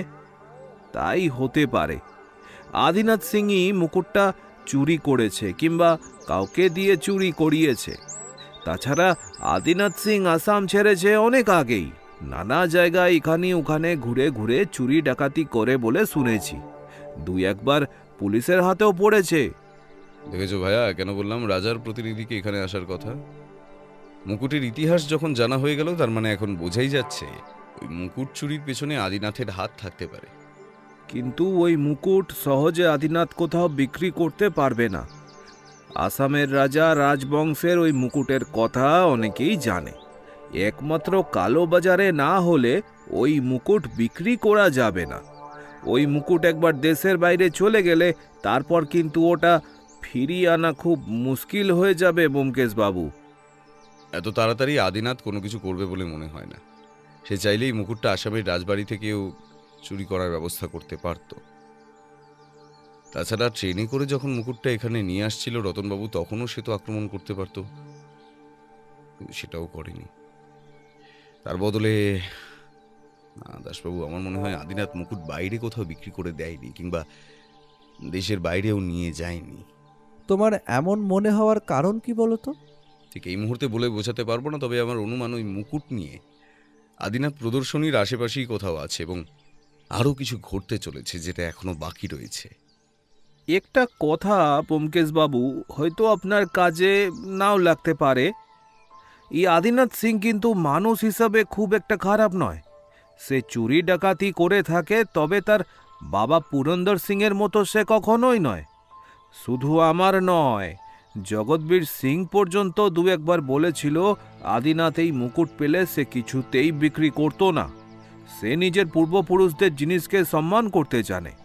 আপনি সেই কথাই বলছেন যে আদিনাথ মুকুট বিক্রি করেনি, কিন্তু তাহলে ওই মুকুটটা সে সরিয়ে ফেলল কেন? আর মুকুট যদি প্রদর্শনীতে না আসে, তাহলে তো প্রদর্শনীর লোকেদের সঙ্গে সঙ্গে তাতে আমাদেরও সমস্যা হবে। আজ রবিবার, কালকের দিনটা এখনো আমাদের হাতে রয়েছে, যা হবার পরশু দিন হবে। কালকের দিনটা আমাদের প্রদর্শনীতে বেশ ভালোভাবে নজর রাখতে হবে। তাছাড়া ওই এলাকার আশেপাশের জায়গাটা একবার খুঁজে দেখা দরকার মিস্টার দাস। ও কি করতে চাইছিল আমি বুঝতে পারছিলাম না। রতন শর্মাকে দাসবাবুর সঙ্গে পাঠিয়ে দেওয়া হলো। তার থাকার ব্যবস্থা দাসবাবু নিজেই করবেন। ও চুপ করে বসেছিল, গম্ভীরভাবে কোনো কিছু ভাবছে। আমি তো কিছুই বুঝতে পারছিলাম না। রাজা জগৎবীর সিংয়ের হীরের মুকুট যদি খুঁজে না পাওয়া যায়, তাহলে যে কি হবে সেটাই বোধহয় সে ভাবছিল। পরদিন সকাল থেকে প্রায় বিকেল পর্যন্ত ওকে কোথাও খুঁজে পাওয়া গেল না। সন্ধ্যের একটু আগে আগে থানা থেকে টেলিফোন করে ও আমায় পৌঁছতে বলল সেই প্রদর্শনী হলের কাছে। সেখানে পৌঁছে দেখি পিছনের সিটের সেই দরজার কাছে দাঁড়িয়ে ও, দাসবাবু, ম্যানেজার, রতন শর্মা এবং সেই দুজন গার্ডের মধ্যে একজন গার্ড। যতদূর মনে হলো তার নাম সঞ্জয়। এই তো এসে পড়েছো, এই দেখো। দেখি ওর হাতে একটা পোশাক, গার্ডদের পোশাক যেমন ঠিক তেমন। একটা জামা, তার সঙ্গে একটা প্যান্ট, জামাতে রক্তের দাগ লেগে রয়েছে। এটাকে আবার কোথায় পেলে? প্রদর্শনী হলের পাঁচিলের ওপাশে ওইদিকে যে ছোট্ট রাস্তাটা জঙ্গলের দিকে ঢুকে গেছে, তারপর সেখান থেকে বেরিয়ে গেছে ওই দিকে রাস্তার দিকে, ওই জঙ্গলের মধ্যে। অর্থাৎ সেদিন রাতের বেলা অপরাধী ওই পথেই পালিয়েছিল। কিন্তু আজ তো সোমবার, কাল থেকেই প্রদর্শনী শুরু হবে। অন্তত দুপুরের মধ্যে তো আমাদের সবকিছু ব্যবস্থা করে রাখতেই হবে। সেটা তো বুঝতে পারছি, কিন্তু আচ্ছা আরেকবার চলুন তো, আরেকবার ভেতরটা দেখে আসি। যা হবার তা তো হয়ে গেছে। হীরের মুকুট যখন একবার চুরি হয়ে গেছে, তখন সেই হীরের মুকুট আর আমরা খুঁজে পাবো বলে তো মনে হয় না। ও এগোতে লাগলো। এগোতে এগোতে দেখি রতন শর্মা তার পাশাপাশি হাঁটছে। তারা দুজনেই আস্তে আস্তে নিজেদের মধ্যে বেশ কিছুক্ষণ ধরে কথাবার্তা বলে চলেছে। ও এত সন্তর্পণে রতন শর্মার সাথে কি কথা বলছে তা বুঝতে পারছিলাম না। আবার সেই ঘর, আবার সেই জায়গা, আরও কয়েকটা নতুন জিনিস এসেছে। সে সমস্ত ছেড়ে আমরা একদম শেষের দিকে এসে লাল বাক্সটার কাছে এগিয়ে গেলাম। ম্যানেজার বাবু লাল বাক্সটা তুলে নিয়ে বললেন, এই হলো সেই বাক্সটা। আশা করছি রতনবাবু বাক্সটা চিনতে পারবেন, কারণ তিনিই বাক্সটা আমায় দিয়ে গিয়েছিলেন। আর এই হলো বাক্সের ভিতরে। ম্যানেজার বাবু ঘরের আলো জ্বালিয়েছিলেন, তখন সন্ধে হয়েছে। আগেই বলেছি, লাল বাক্সটা তুলে তিনি আমাদের দিকে ঘোরালেন। আমি, রতনবাবু ও দাসবাবু চারজনেই প্রায় অবাক হয়ে গেলাম বাক্সের ভিতরের দিকে তাকিয়ে। আর তার সঙ্গে সঙ্গে রতন শর্মা প্রায় চিৎকার করে বলে উঠল, আরে কি সর্বনাশ! এ বাক্সের ভিতরেই রয়েছে সেই হীরের মুকুট। ম্যানেজার বাবু আমাদের কথায় বিশ্বাস করতে পারেননি, তাই বাক্সটা তুলে নিজের দিকে ঘুরিয়ে দেখতেই তিনিও চমকে ওঠেন। তাড়াতাড়ি বাক্সটা হাত থেকে নামিয়ে রেখে সেই হীরের মুকুটটা বাক্স থেকে বাইরে বের করে আনেন। এটা তো অবিশ্বাস্য! ব্যাপারটা কি হলো? ঘরের মধ্যে আবার সেই মুকুটটা এলো কি করে? বন্ধ ঘরের ভেতর থেকে যেমন করে হারিয়ে গিয়েছিল তেমন করে আবার ফেরতও চলে এলো। আচ্ছা, সেদিন কি আমরা কোনো ভুল করেছিলাম? আমরা কি ভুল দেখেছিলাম? ওর মুখে কিন্তু আবার সেই অদ্ভুত হাসি। ও এগিয়ে এসে হীরের মুকুটটা হাতে তুলে ধরল। এবার আমিও সেটা ভালো করে দেখলাম। সাধারণ মুকুটের মতো নয়, গোল আর লম্বা লম্বা সোনার পাখ যেন জড়িয়ে রেখে মস্ত বড় একটা বালার মতো করে তৈরি করা হয়েছে। তবে বালার মাঝে মাঝে এখানে ওখানে ফাঁকা অংশ রয়েছে, আর সেই ফাঁকা অংশগুলোর মাঝে এখানে ওখানে প্রায় বেশ কয়েকটা হিরে লাগানো রয়েছে। সেগুলো জ্বলজ্বল করছে এই আধো অন্ধকারের মধ্যে। টর্চের আলো পড়তেই চকচক করে উঠছে হিরেগুলো। রতন শর্মার মুখে হাসি ফুটে উঠেছে। দাসবাবু অবাক হয়ে দেখছেন। ম্যানেজারের চোখটা বিস্ফারিত। আমার মনে হয় শুধু ওর মুখে একটা অদ্ভুত রহস্যময় হাসি। ও এবার সেই গার্ড অর্থাৎ সঞ্জয়ের দিকে তাকাতেই সঞ্জয় মাথা নাড়িয়ে কি যেন বলতেই ও তার সঙ্গে বাইরের দিকে বেরিয়ে গেল। আমি বুঝতে পারলাম না এসব কি হচ্ছে। মুকুটটা নিরুদ্দেশ হয়ে গেল, আবার সেই মুকুটটা চলেও এলো। ও ভেতরে কিছু তো একটা জগা খিচুড়ি পাকিয়ে চলেছে, সেটাও বেশ বুঝতে পারছিলাম। বাইরে বেরিয়ে এসে দরজার কাছে আসতে শুনতে পেলাম সঞ্জয় বলছে, আপনি যেমনটা বলেছিলেন আমি তেমনটাই করেছিলাম। গার্ডরা অসুস্থতার জন্য এখান থেকে চলে যায়, মানে আপনার দেওয়া ওই ওষুধ কাজ হয়েছিল, আর তারপরই লোকটা এসেছিল। কিন্তু আপনি কি করে বুঝলেন ব্যাপারটা যে লোকটা আসতে পারে? সেসব কথা পরে বলবো। লোকটার মুখটা তোমার নিশ্চয়ই মনে আছে। যদিও লোকটা ছদ্মবেশে এখানে এসেছিল যাতে তুমি তাকে চিনতে না পারো। এখন যেন সবকিছুই পরিষ্কার হয়ে যাচ্ছে, কিন্তু লোকটাকে ধরতে না পারলে তো সমস্যা হবে। কেন সমস্যা হবে? মুকুট যখন আমাদের কাছেই আছে, তাহলে শুধু শুধু লোকটাকে কেন সমস্যা করতে যাবে? এখনো তুমি কিছুই বুঝতে পারলে না। এখনো বুঝতে পারছো না ওই যে মুকুটটা রয়েছে, ওই মুকুটটা আসলে নকল। ওই মুকুটের হিরেগুলো নকল। মুকুটের সোনার জল করা হয়েছে, বালাটা সোনার নয়, আর হিরেগুলো নকল। এখানে হিরে কিংবা সোনার বিষয়ে কেউই অভিজ্ঞ নয়, আমিও নই। তবে আমি আমার অনুমান থেকে বলছি। গার্ডের চোখটা যেন বিস্ফারিত হয়ে গেল। দুই চোখ বিস্ফারিত অবস্থায় সে বলল, কিন্তু আপনি যখন এত কিছুই করলেন তখন লোকটাকে তখনই তো ধরলে হতো, তাহলেই তো ওর কাছ থেকে সব সত্যি কথা বার করে নেওয়া যেত। লোকটাকে সঠিক সময় ধরা যাবে। তাছাড়া এই লোকটা আদিনাথ সিং না হয়ে অন্য কেউ তো হতে পারে। তোমার মনে আছে একজন পাগল তোমাদের সামনে এসেছিল সেদিন রাতের বেলা, আর সেই সুযোগেই আদিনাথ সিং মুকুটটা সরিয়ে ফেলেছিল। আমার মনে হচ্ছে ও একা নয়, ওর সঙ্গে অন্য কেউ আছে, এবং দুজনকে একসঙ্গে ধরার জন্যই আমায় অপেক্ষা করতে হবে কাল পর্যন্ত। কাল প্রদর্শনীতে নিশ্চয়ই ওরা আসবে। আমি জানি না ব্যোমকেশ বাবু আপনি ঠিক কি করতে চাইছেন, তবে এর পরে যদি কোনো সমস্যা হয়, মানে আবার যদি কোনো ঝামেলা হয়, তখন কিন্তু আমরা সবাই মিলে একসঙ্গে বিপদে পড়ব। ও গার্ডের কাঁধে হাত রেখে আরও কিছু বলল। আমি আর কিছু শুনলাম না, চলে এলাম সেখান থেকে। ততক্ষণে ওরা খুশি হয়ে সেই লাল বাক্সের মধ্যে হীরের মুকুটটা আবার ভরে রেখেছে। ম্যানেজার বাবু স্বস্তির নিঃশ্বাস ফেলে বলল, যাক, ভালোই হলো। এত সহজে যে কাজটা হয়ে যাবে সেটা কিন্তু আমি ভাবতেও পারিনি। লোকটা মুকুটটা নিয়ে গেল, আবার নিজেই সেটা ফিরিয়েও দিয়ে গেল কেন? আমি তো কিছুই বাবু বুঝতে পারছি না। উফ, আমি যে কি ভয় পেয়েছিলাম আপনাদের কি বলবো। যাক, এখন সব ঠিক আছে, চলুন চলুন এবার যাওয়া যাক। একবার মনে হলো ও আর ওই গার্ডের কথাবার্তা যে শুনলাম সেগুলো বলে দিই। তারপর মনে হলো থাক, কাল তো প্রদর্শনী শুরু হবে। প্রদর্শনী আগে শুরু হোক, তারপর দেখা যাক না কি হয়। তাছাড়া হীরের মুকুটটা তো থাকবে কাচের বাক্সের ভিতরে, বাইরে থেকে কেউ তো আর হাতে নিয়ে সেটা দেখতে যাবে না। তার মাঝে ও কি করতে চাইছে সেটাই দেখার অপেক্ষা করি এখন। পরদিন সকালে প্রদর্শনী শুরু হলো। প্রথম দিন খুব একটা লোকজনের ভিড় ছিল না, তবে পাহারাদারের ব্যবস্থাটা বেড়ে গেছে। বাইরে ভিতরে এখানে ওখানে ছড়িয়ে ছিটিয়ে থাকা লোকজন সবার পরনে সেই নীল রঙের পোশাক, তবে গায়ের জামার রং একটু আকাশি আর পরনের প্যান্টের রং গাঢ় নীল, মাথায় টুপি।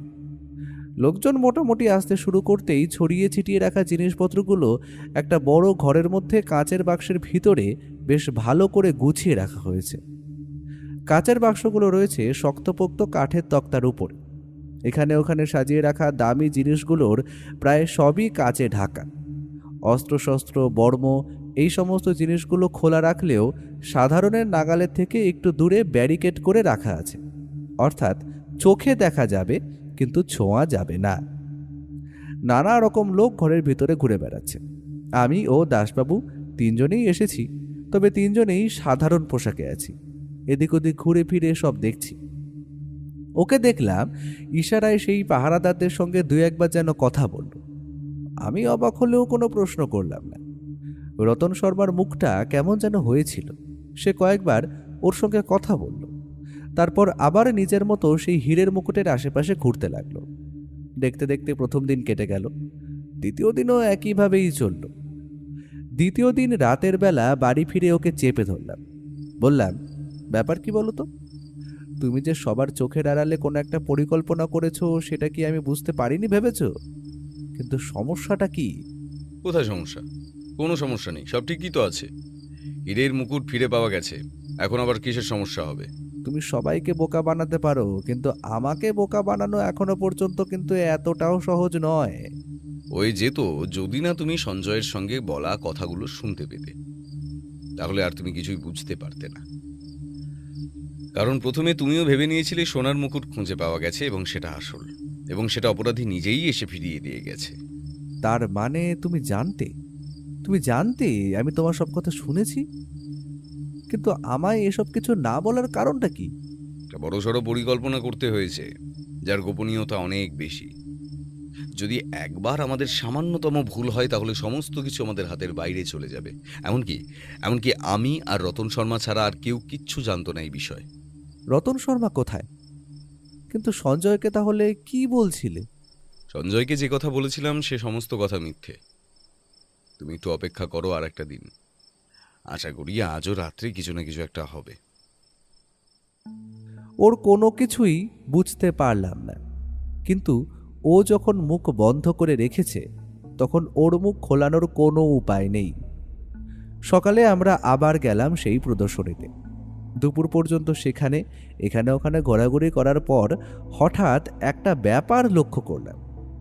রতন শর্মা একবার যেন ইশারায় কোনো একটি লোককে দেখিয়ে দিল, আর ওর সঙ্গে সঙ্গে আমাকে সেখানে থাকতে বলে সেই লোকটির পিছু পিছু বেরিয়ে গেল। দরজা পর্যন্ত এসে দেখলাম একটু দূরত্ব রেখে ও সেই লোকটির সঙ্গে বাইরে বেরিয়ে গেছে ঠিকই, কিন্তু তারপরেই আর একজন লোক ওর পিছু নিল। আমি এবার অবাক হলাম। আর দাঁড়িয়ে না থেকে দাসবাবুকে ডেকে নিয়ে সঙ্গে সঙ্গে এগোতে লাগলাম তাদের পিছু পিছু। রাস্তায় লোকজন খুব একটা বেশি না থাকলেও মোটামুটি লোকজন রয়েছে। ও সেই লোকটার পিছু নিয়েছে, আর ওর পিছু নিয়েছে আর একটি লোক, আর আমরা দুজন মিলে আবার পিছু নিয়েছি সেই লোকটা। যার পিছু নিয়ে আমরা চলেছি তার লম্বা চওড়া চেহারা, মুখে লম্বা দাড়িগোঁফ, মাথায় টুপি। লোকটা মাঝে মাঝে এদিক ওদিক তাকিয়ে দেখছে, কিন্তু আমরা ভিড়ের মধ্যে তখন এমনভাবে মিশে যাচ্ছি যে আমাদের খুঁজে পাওয়া যাবে না। বড় রাস্তা ছেড়ে একটু পরে ওরা একটা ছোট রাস্তার দিকে নেমে গেল। এই রাস্তাটা ফাঁকা। এমন রাস্তায় লোকজনের পিছু নেওয়াটা সহজ ব্যাপার হয় না ঠিকই। তখনই শুনতে পেলাম সামনের দিক থেকে ওর গলা। খবরদার, খবরদার বলছি, রিভলভার ফেলে দাও, নইলে নইলে আমি কিন্তু গুলি চালাতে বাধ্য হব। দেখি ও সামনের দিকে সেই লোকটার দিকে তাকিয়ে রিভলভার তাক করলেও পেছন থেকে আরেকটি লোক বিড়াল পায়ে আস্তে আস্তে ওর দিকে এগিয়ে যাচ্ছে।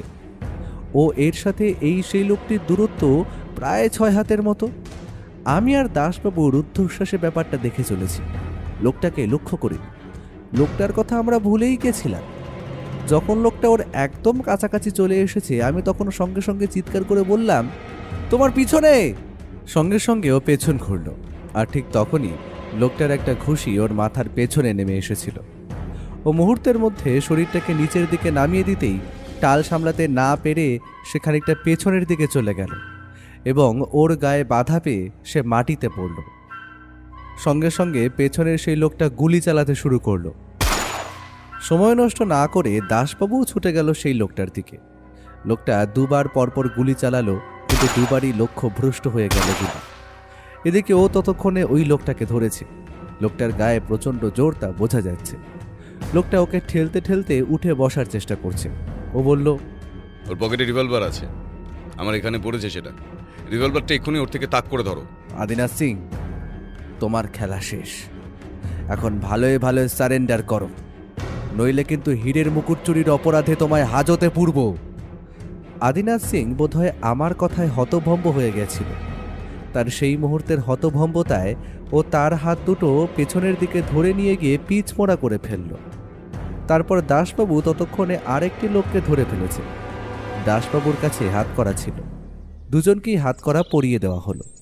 তারপর তাদের সেখান থেকে বের করে এনে রাখা হলো একটা রাস্তার কাছে। এদিকে দাসবাবুর সাহায্যের জন্য পুলিশের গাড়িও চলে এসেছে ততক্ষণে। পুলিশের গাড়িতে করে ওদের দুজনকে তুলে ফেলা হলো থানায় নিয়ে যাওয়ার উদ্দেশ্যে। তবে আদিনাথ কিন্তু তখনও ভাঙল না। আমার বিরুদ্ধে অভিযোগ কি আছে শুনি? অভিযোগ ঠিক মতো দিতে না পারলে কিন্তু আদালতে আমাকে চালান করতে পারবে না, এই বলে রাখলাম। মৃদুল নামে যে গার্ড, তাকে খুন করা এবং প্রদর্শনী হল থেকে হীরের মুকুট চুরি করা, এই দুটো অপরাধ যথেষ্ট। তবে মুকুটটা যে তোমার কাছে আছে সে কথা আমি জানি। আপাতত পুলিশের কাছে চলো, তারপর সেখান থেকে তোমার আস্তানার তল্লাশি করলেই সেই মুকুট বেরিয়ে আসবে। মুকুট আমি কি করে নেব? বলি, মুকুটটা তো ওই প্রদর্শনীতেই রয়েছে, কাঁচের বাক্সের মধ্যে ঢাকা। হ্যাঁ, কথাটা বলে আদিনাথের মুখে একটা অদ্ভুত হাসি ফুটতেই ও বলল, ওই মুকুটটা হলো তোমায় এখানে আনার জন্য টোপ। রতন শর্মা অভিজ্ঞ লোক, তার কথা বলাতেই তৈরি করানো হয়েছিল এই মুকুটটা। কিন্তু যে আসল মুকুট দেখেছে সেই মুকুটটা ভালো করে দেখলেই চিনতে পারবে, সেটা আমি বুঝতেই পেরেছিলাম। তাই এখন আগে দাসবাবুর সঙ্গে থানায় যাও, তারপর সেখান থেকে আসল মুকুটের হদিশ দিও। না হলে কিভাবে কথা বের করতে হয় সে কথা কিন্তু দাসবাবুর ভালো করেই জানা আছে। আমি তাহলে থানায় যাচ্ছি ব্যোমকেশবাবু। আপনি ওদিকটা দেখে নিয়ে রতনবাবু আর ম্যানেজারকে নিয়ে একবার থানায় চলে আসুন। গোটা ব্যাপারটা তাদের সামনে ফয়সলা করা দরকার, না হলে যে সমস্যা বাড়বে। কিন্তু ওই মুকুটটা নকল, সেটা তো আমিও বুঝতে পারিনি ব্যোমকেশবাবু। আপনি আমাদের থেকে অনেক কিছু লুকিয়ে রেখেছেন দেখছি। শুধু আপনার থেকে না দাসবাবু, আমার থেকেও লুকিয়ে রেখেছে। আমি তো না হয় কাকতালীয়ভাবে খবরটা জানতে পেরেছি, না হলে আপনার মতো আমিও গোল খেয়েই যেতাম। এখন আপনি ওদের নিয়ে যান, ওদের বেশিক্ষণ বাইরে রাখা ঠিক হবে না। আমরা বরং হলের দিকে যাচ্ছি। দাসবাবু চলে যাওয়ার পর প্রদর্শনীর হলে ফিরে এসে রতন শর্মা এবং ম্যানেজার বাবুকে সমস্ত কথা খুলে বলতেই ম্যানেজার বাবু গোটা ব্যাপারটা একজনের উপর দায়িত্ব দিয়ে তখনই সেখান থেকে বেরিয়ে গেল। তারপর আমরা সবাই মিলে রওনা দিলাম থানার উদ্দেশ্যে। থানায় তখন সেলের ভিতরে দুজনকে আটকে রাখা হয়েছে। আমরা পৌঁছতেই দাসবাবু বললেন, কি সাহস দেখুন ব্যোমকেশবাবু, বেটা আমায় ঘুষ খাওয়ার কথা বলে যত টাকা চাই আমায় তত টাকা দেবে, আমার শুধু ওকে ছেড়ে দিতে হবে। টাকার জন্যই তো এসব কিছু করা। টাকার জন্যই তো ব্যোমকেশ বক্সী এই কেসটা হাতে নিয়েছেন নাকি? না হলে কোথাকার কোন রাজার রাজবংশের হীরের মুকুট নিয়ে ব্যোমকেশ বক্সীর এত কৌতূহল কেন? সোনার মুকুট কিংবা হীরের মুকুট নিয়ে আমার কৌতূহল খুব একটা নেই। কিন্তু আমার যেটা কৌতূহল হলো, কলকাতার বুকে আমাদের এই বিবেকানন্দ হলের এত বড় একটা প্রদর্শনী শুধুমাত্র একটা লোকের জন্য খারাপ হবে, যেটা আমি হতে দিতে পারি না। তাছাড়া সেই আসামের রাজা জগৎবীর সিং আমাদের ভরসা করে তার পৈতৃক সম্পত্তি ওই মুকুটটা পাঠিয়েছেন। সেটা যদি আমরা হারিয়ে ফেলতাম তাহলে এতে আমাদের শহরের অনেক বদনাম হতো। সমস্ত কিছু যে টাকা দিয়ে বিক্রি হয় না, এই কথাটা বোধহয় আদিনাথ সিং আপনি নিজেও ভালো করেই জানেন। আর জানেন বলেই আপনি মুকুটটা চুরি করলেও সেটা এখনো বিক্রি করেননি, কারণ আপনার কাছে টাকার চেয়েও আপনার পারিবারিক সম্পত্তির মূল্য অনেক বেশি। ওর কথা শুনে আদিনাথ সিংয়ের মুখটা কেমন যেন হয়ে গেল। সে তার মাথার লম্বা পরচুলো, মুখের গোপ, দাড়ি সমস্ত কিছু খুলে ফেলেছে। একেবারে দাড়ি গোপহীন একটা চেহারা, মাথার চুল ছোট ছোট করে ছাটা। রতন শর্মা সেই দেখে বলল, এই তো হলো আদিনাথের আসল চেহারা। আসাম ছাড়ার সময় তাকে আমি যখন দেখেছিলাম তখন তাকে এমনই দেখতে ছিল। আর তোমার সঙ্গে ওটা কে আদিনাথ? তোমার বন্ধু কুশল সিং নাকি? আদিনাথ উত্তর করল না। আমার সামনে রাখা চেয়ারগুলোতে বসে পড়লাম। এইবার ম্যানেজার বলল, আমি শুনলাম প্রদর্শনীতে যে হীরের মুকুটটা রাখা হয়েছে সেটা নাকি নকল। তাহলে আসল মুকুটটা কোথায়? ওটা আমার কাছে আছে, আমি ওটা ফিরিয়ে দিতে পারি, কিন্তু কিন্তু তার বিনিময়ে আমাকে ছেড়ে দিতে হবে। মৃদুলের খুনটা না হলে তাহলে হয়তো সে কথা আমি ভেবে দেখতে পারতাম, কিন্তু মৃদুলের খুন করে খুব বড় ভুল করে ফেলেছো আদিনাথ সিং। ওই লোকটাকে আমি মারতে চাইনি, বিশ্বাস করুন, ওই লোকটাকে আমি মোটেই মারতে চাইনি। ওকে আমি শুধু অজ্ঞান করতে চেয়েছিলাম, কিন্তু কিন্তু কোথা দিয়ে যে কি হয়ে গেল। কিন্তু কিন্তু দেখুন, এখন এই খুনের কোনো যথাযথ প্রমাণ কিন্তু আপনার কাছে নেই। কি আছে? যে জামাটা আপনি পরেছিলেন সেই জামাটা আমরা পেয়েছি। বোধহয় আপনি ভেবেছিলেন জঙ্গলের মধ্যে জামাটা কেউ খুঁজতে আসবে না। সেই জামাতে মৃদুলের রক্তের ছাপ আছে। তাছাড়া পাগলের বেশি আপনার বন্ধু যখন ওই দুজন গার্ডকে ব্যস্ত রাখছিল তখন আপনি পাঁচিল টপকে হলের ভেতর ঢুকেছিলেন, কিন্তু খেয়াল করেননি পাঁচিল থেকে নামার সময় আপনার পা খানিকটা কেটে গিয়েছিল এবং সেখান থেকে রক্ত বেরোচ্ছিল। সে রক্তের ফোঁটা পাওয়া গেছে ওই ঘরের ভেতর, অর্থাৎ যেখান থেকে আপনি ওই হীরের মুকুটটা চুরি করতে গিয়েছিলেন সেখানে। পায়ে যে খানিকটা কেটেছে সেটা বুঝতে পেরেছিলাম, কিন্তু এমন কিছু যে হবে সেটা বুঝতে পারিনি। জামা কাপড়ে আপনার ক্ষতের রক্তের চিহ্ন আছে। তাছাড়া সুন্দরভাবে তালা খুলে সেটা আবার বন্ধ করে দিলেও তালাতে, বাক্সের গায়ে, এই সমস্ত জায়গায় যে আপনার হাতের ছাপ পাওয়া যাবে সেই কথাটা বোধহয় আপনি ভেবে দেখেননি। আপনি হয়তো ভেবেছেন এত হাতের ছাপের মধ্যে দিয়ে আপনার হাতের ছাপ আর আলাদা করে খুঁজে বার করা যাবে না। সেটা হয়তো সত্যি, কিন্তু লাল বাক্সের গায়ে কিন্তু ম্যানেজার রতন সিং এবং আপনি ছাড়া আর কারোর হাতের ছাপ তেমন পড়েনি। আদিনাথ আর কিছু বলল না, অবাক হয়ে তাকিয়ে রইল ওর দিকে। আমি বললাম, মুকুটের ব্যাপারটা ঠিক কি হলো? নকল মুকুটটা কোথা থেকে এলো? ব্যোমকেশ বাবু যখন জানতে পেরেছিলেন আমি কলকাতাতেই রয়েছি, তখন তিনি আমার সঙ্গে প্রথমেই টেলিফোনে যোগাযোগ করে আমার সঙ্গে কথা বলেন। আমায় প্রথমেই তিনি মুকুট চুরির ব্যাপারে সমস্ত কথা বলেছিলেন। ব্যোমকেশ বাবুর বাড়িতে আমি যেদিন আসি সেদিনই সেখান থেকে ফিরে যাওয়ার পর ব্যোমকেশ বাবুর কথা মতো এক স্বর্ণকারের সাহায্যে ঠিক অমনি একটা মুকুট আমি তৈরি করাই। জগৎবীর সিংয়ের কাছে সেই মুকুট আমি কয়েকবার দেখেছিলাম। সেই মুকুটটা কেমন সেটার ধারণা আমার ছিলই, তাই ব্যোমকেশ বাবুর কথায় মাত্র 2 দিনের মধ্যেই সেই মুকুট তৈরি হয়ে যায়, রবিবার এবং সোমবার। মুকুট তৈরি হয়ে গেছে সেটা না হয় বুঝতে পারলাম, কিন্তু সেই তৈরি হয়ে যাওয়া মুকুট ঘর পর্যন্ত গিয়ে পৌঁছলো কি করে? এমন সময় ওর খাতায় একজন কনস্টেবল বাইরে গিয়ে একজনকে নিয়ে এলো। তাকে দেখি এ হলো সেই গার্ড বিপিন। এই কাজে আমায় সাহায্য করেছে বিপিন। বিপিন এবং সঞ্জয়ের মধ্যে সঞ্জয়কে আমার সন্দেহ হয়েছিল, কারণ তার টর্চ নিরুদ্দেশ ছিল এবং মৃদুলকে মারা হয়েছে টর্চের আঘাতে। কিন্তু বিপিনের ব্যাপারে খোঁজ নিয়ে জেনেছিলাম সেদিন বিপিন একবারও ভেতরে যায়নি এবং সে কথা সঞ্জয় নিজেও বলেছে। এতেই আমার ধারণা স্পষ্ট হয়েছে যে এই সব কিছুর সঙ্গে বিপিন নাও জড়িয়ে থাকতে পারে। বিপিনের ব্যাপারে খোঁজখবর নিয়ে যখন তাকে ঠিকঠাক বলে মনে হলো, তখন বিপিনের সাহায্যে একটা কাজ করি। তখন বিপিনও ব্যাপারটা হয়তো ঠিকমতো জানতো না। সেদিন সকাল 6টার পরে যারা পাহারায় ছিল বিপিনকে নিয়ে তাদের দুজনের শরবতের সঙ্গে পেট খারাপের ওষুধ মিশিয়ে দিয়েছিলাম। শরবত খাওয়ার কিছুক্ষণের পর থেকেই পেট খারাপ হতে শুরু করে এবং তারা সেই কারণে ওই হলের পেছন দিকে যেখানে বাথরুম আছে সেইখানে চলে যায়। তাদের অমন অবস্থা প্রায় 1 ঘন্টার মতো থাকার কথা। সে 1 ঘন্টার মতো সময় তারা ওখানেই থাকে।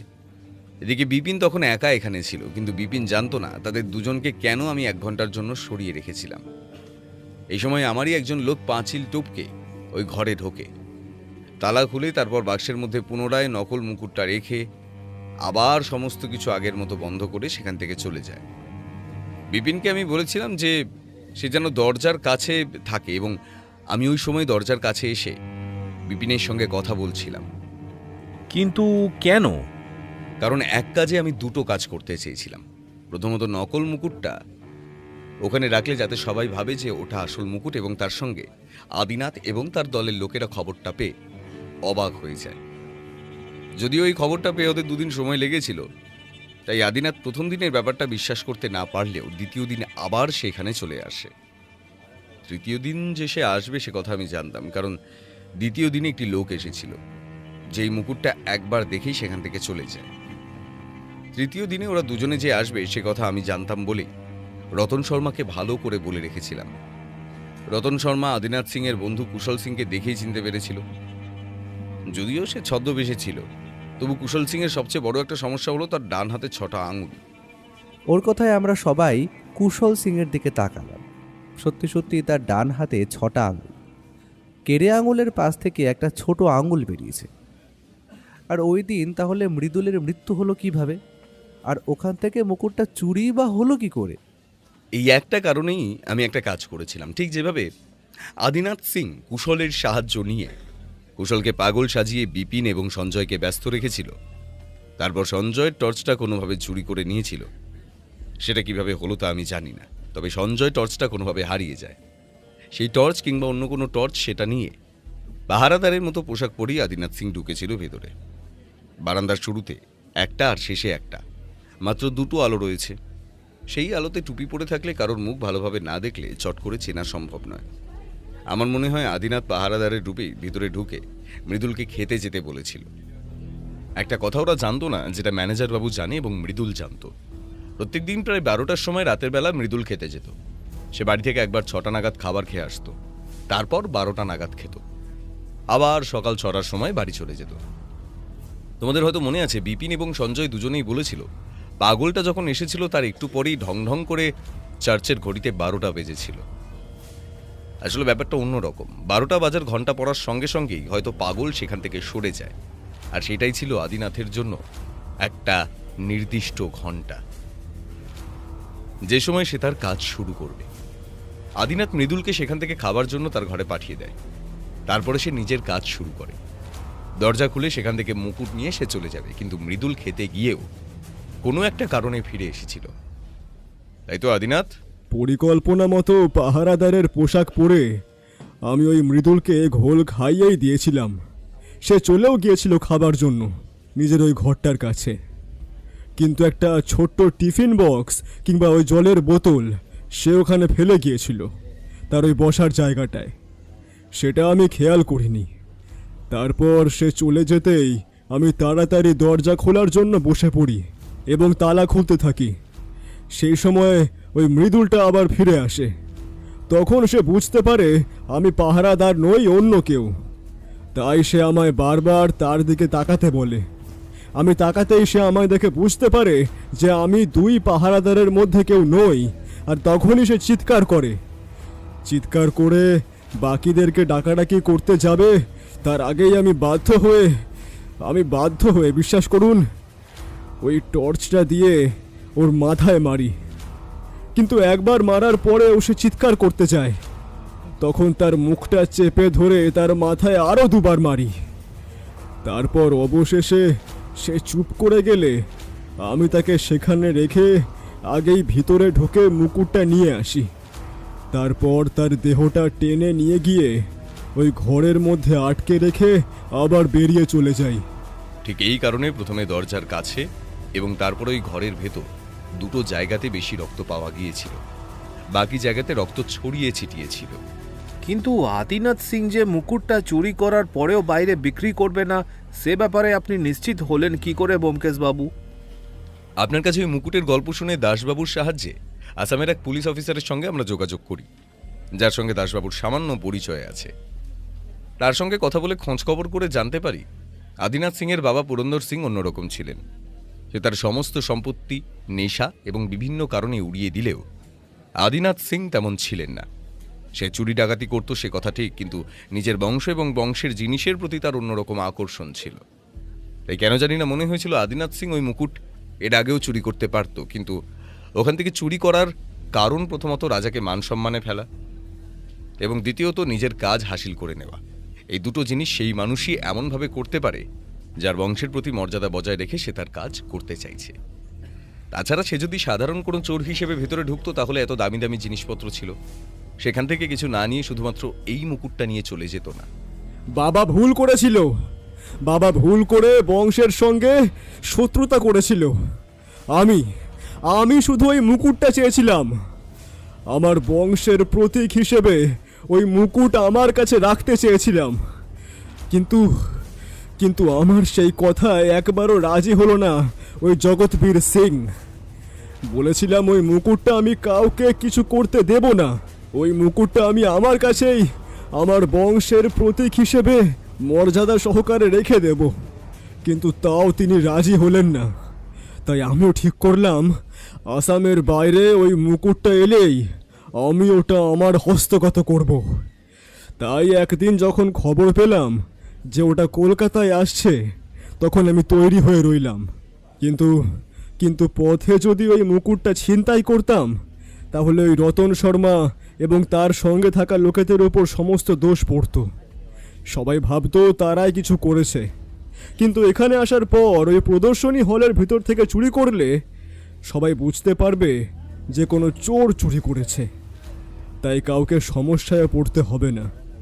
আপনারা বিশ্বাস করুন, ওই লোকটাকে আমি মোটেই মারতে চাইনি, শুধু অজ্ঞান করতে চেয়েছিলাম, কিন্তু ভয়ে ভয়ে ওকে মারতে হয়েছে। আদিনাথ শেষের দিকে কেমন অদ্ভুত গলায় কথাগুলো বলছিল। ও চেয়ার ছেড়ে উঠে দাঁড়াতে দাঁড়াতে বলল, দেখুন, আমাদের কাজ মোটামুটি শেষ, সবকিছু আপনাদের সামনে রয়েছে। ওই নকল হীরের মুকুটটা তৈরি করতে আমায় বেশ কিছু খরচ করতে হয়েছে।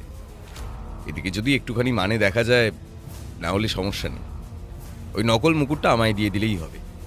আসামের রাজবংশের মুকুটের একটা রেপ্লিকা আমার কাছে থাকবে, সেটাও আমার কাছে বেশ গর্বের বিষয়। ম্যানেজার বাবু, আশা করি এবার আপনার আর কোনো অসুবিধে হবে না। আদিনাথ আসল মুকুটটা ফেরত দিয়ে দেবে বলেই আমার ধারণা, তবে মৃদুলের খুনের অপরাধে আদিনাথকে শাস্তি পেতেই হবে। আপনার এই নকল হীরের মুকুট আমাদের কাছেই থাকুক, ওটাতে আপনার যা খরচ হয়েছে সমস্ত টাকা আমি আপনাকে জোগাড় করে দেবো। ওই মুকুটটা ওখানেই থাকুক, যতক্ষণ না পর্যন্ত আসল মুকুট ফিরে আসে ততক্ষণ তো থাক। তারপর নকল মুকুটটা আমাদের কাছে আমরা রেপ্লিকা হিসেবে রাখতে রাজি আছি, কারণ রতন শর্মা তো আসলটা নিয়ে চলে যাবে। ব্যাস, তাহলে তো হয়েই গেল, আলাদা করে আর কিছু বলার নেই। আর কারো যদি কিছু জানার থাকে তাহলে সে ব্যাপারে বলতে পারেন, না হলে আমাকে ফিরতে হবে। এই 3টে দিন বেশ সমস্যাতেই কেটেছে, এখন একটা দিন টানা বিশ্রাম নিতে হবে। কি বলো ভাইয়া? সবই বুঝলাম, কিন্তু একটা কথা এখন আমি বুঝতে পারলাম না। নকল মুকুটের কথা তুমি তো বাকি যে কোনো কাউকে বলতেই পারতে। বিপিন যে নকল মুকুটের কথাটা বলনি সেটা আমি জানি, তাকে বলেছ অন্য কিছু, কিন্তু সেই সময় আমি তোমাদের কথা শুনেছি বুঝতে পেরেই হয়তো নকল মুকুটের কথাটা তখন তুলে এনেছিলে। নকল মুকুটটা ওখানে কে রেখেছিল সে ব্যাপারে হয়তো বিপিন কোনো কিছুই জানতো না। প্রথম সবাইকেই সন্দেহ করতে হচ্ছিল ম্যানেজার বাবু, বিপিন, সঞ্জয়, সবাইকে। এমনকি রতন শর্মার কথাটা যখন প্রথম জানতে পারি তখন রতন শর্মাকেও সন্দেহ করতে হয়। তিনি যদি আদিনাথের সঙ্গে যোগসাজশ করে ওই হীরের মুকুটটা চুরি করিয়ে থাকেন তাহলে তো সব থেকে ভালো সুযোগ ওদের কাছেই রয়েছে। তাই মিথ্যেটা বলতে হয়েছিল, কিন্তু পরে যখন বুঝতে পারলাম রতন শর্মা এমন কাজ করতে পারে না, তখন রতন শর্মাকে দিয়েই সমস্তটা কাজ করাতে হলো। তবে বুঝতে পারলে তো কাউকে বিশ্বাস করা যাবে না, বিশ্বাস করতে গেলেই সমস্যায় পড়তে হবে। তাই আর কাউকে কিছু বলিনি। তোমায় কিছু বললে হয়তো দাসবাবুকেও বলতে হতো। দাসবাবুকে বললে দাসবাবুর কাছ থেকে আবার যদি কোনোভাবে ব্যাপারটা জানাজানি হয়ে যেত, সেটা আদিনাথ পর্যন্ত পৌঁছে যেতেই পারত।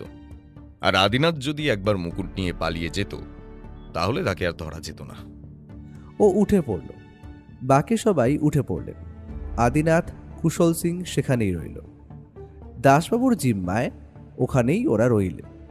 রতন শর্মা, ম্যানেজার, আমরা সবাই সেখান থেকে বেরিয়ে পড়লাম। এতক্ষণে দুপুর পেরিয়ে বিকেল হয়ে আসতে শুরু করেছে। ম্যানেজার আর রতন শর্মাকে ছেড়ে আমরা একটা গাড়ি ধরলাম বাড়ি ফেরার উদ্দেশ্যে। গাড়িতে উঠে ও একটা আড়মোড়া ভেঙে হেলান দিয়ে বলে বসলো, যার শেষ ভালো তার সব ভালো, তাই না বন্ধু? আদিনাথ আর কুশল সিং এর জন্য শেষটা বোধহয় ভালো হলো না, আর ওই মৃদুল নামের ওই গার্ডের জন্য পুরোটা কিন্তু মোটেই ভালো হয়নি। সে যদি না মারা যেত তাহলে হয়তো এত সমস্যা হতো না। সবকিছু বার করতে এখানে সবাই কিন্তু সামান্য সামান্য ভুল করেছে। সামান্য ভুলের জন্য মৃদুল মারা গেছে। সামান্য ভুলের জন্য আদিনাথ আর কুশল ধরা পড়ল। সামান্য ভুলের জন্য ম্যানেজারবাবু এত বড় সমস্যায় পড়তে যাচ্ছিলেন। এমনকি সামান্য ভুলের জন্য রতন শর্মাও পর্যন্ত বিপদে পড়ত। রতন শর্মা আবার কি ভুল করেছিল? রতন শর্মা তার সঙ্গে করে যে লোকটাকে নিয়ে এসেছিল, সেই লোকটাই আসলে আদিনাথকে খবর দিয়েছিল যে আসামের ওই হীরের মুকুট এখানেই আছে। তাহলে বুঝতে পারছো সামান্য ভুলের জন্যই গোটা ব্যাপারটা তৈরি হয়েছিল। তবে যাই হোক, আসামের রাজার পূর্বপুরুষদের সেই হীরের মুকুট এবার যে অনুষ্ঠানে ফিরে যাবে সেটা ভেবেই বড় ভালো লাগছে। ভালো কথা, তুমি, আমি আর তোমার বৌঠান মিলে প্রদর্শনী দেখতে যাব। এসবের জন্য তার প্রদর্শনী ভালো করে দেখাই হলো না। আমিও মনে মনে সেটাই ভাবছিলাম, একবার প্রদর্শনী দেখতে যাওয়াটা দরকার। না হলে আর যাই হোক, বৌঠান কিন্তু সমস্ত কিছু জানতে চাওয়ার পর আমায় তেমন কিছু না বললেও ওকে আস্ত রাখবে বলে তো মনে হয় না।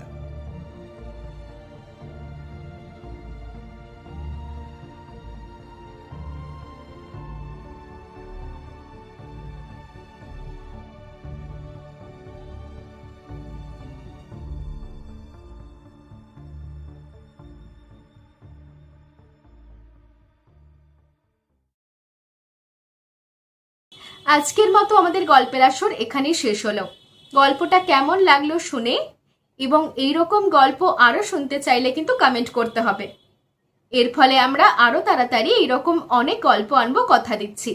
গল্পটা আশা করি খুব ভালো লেগেছে। আর খুব বেশি ভালো লাগলে আমাদের গল্পের আসরকে সাবস্ক্রাইব করতে ভুলবেন না। না, জোরাজুরি নেই, যদি ভালো লাগে তবেই। তাহলে সবাই খুব ভালোবাসা নেবেন আর অনেক ভালো থাকবেন। নমস্কার।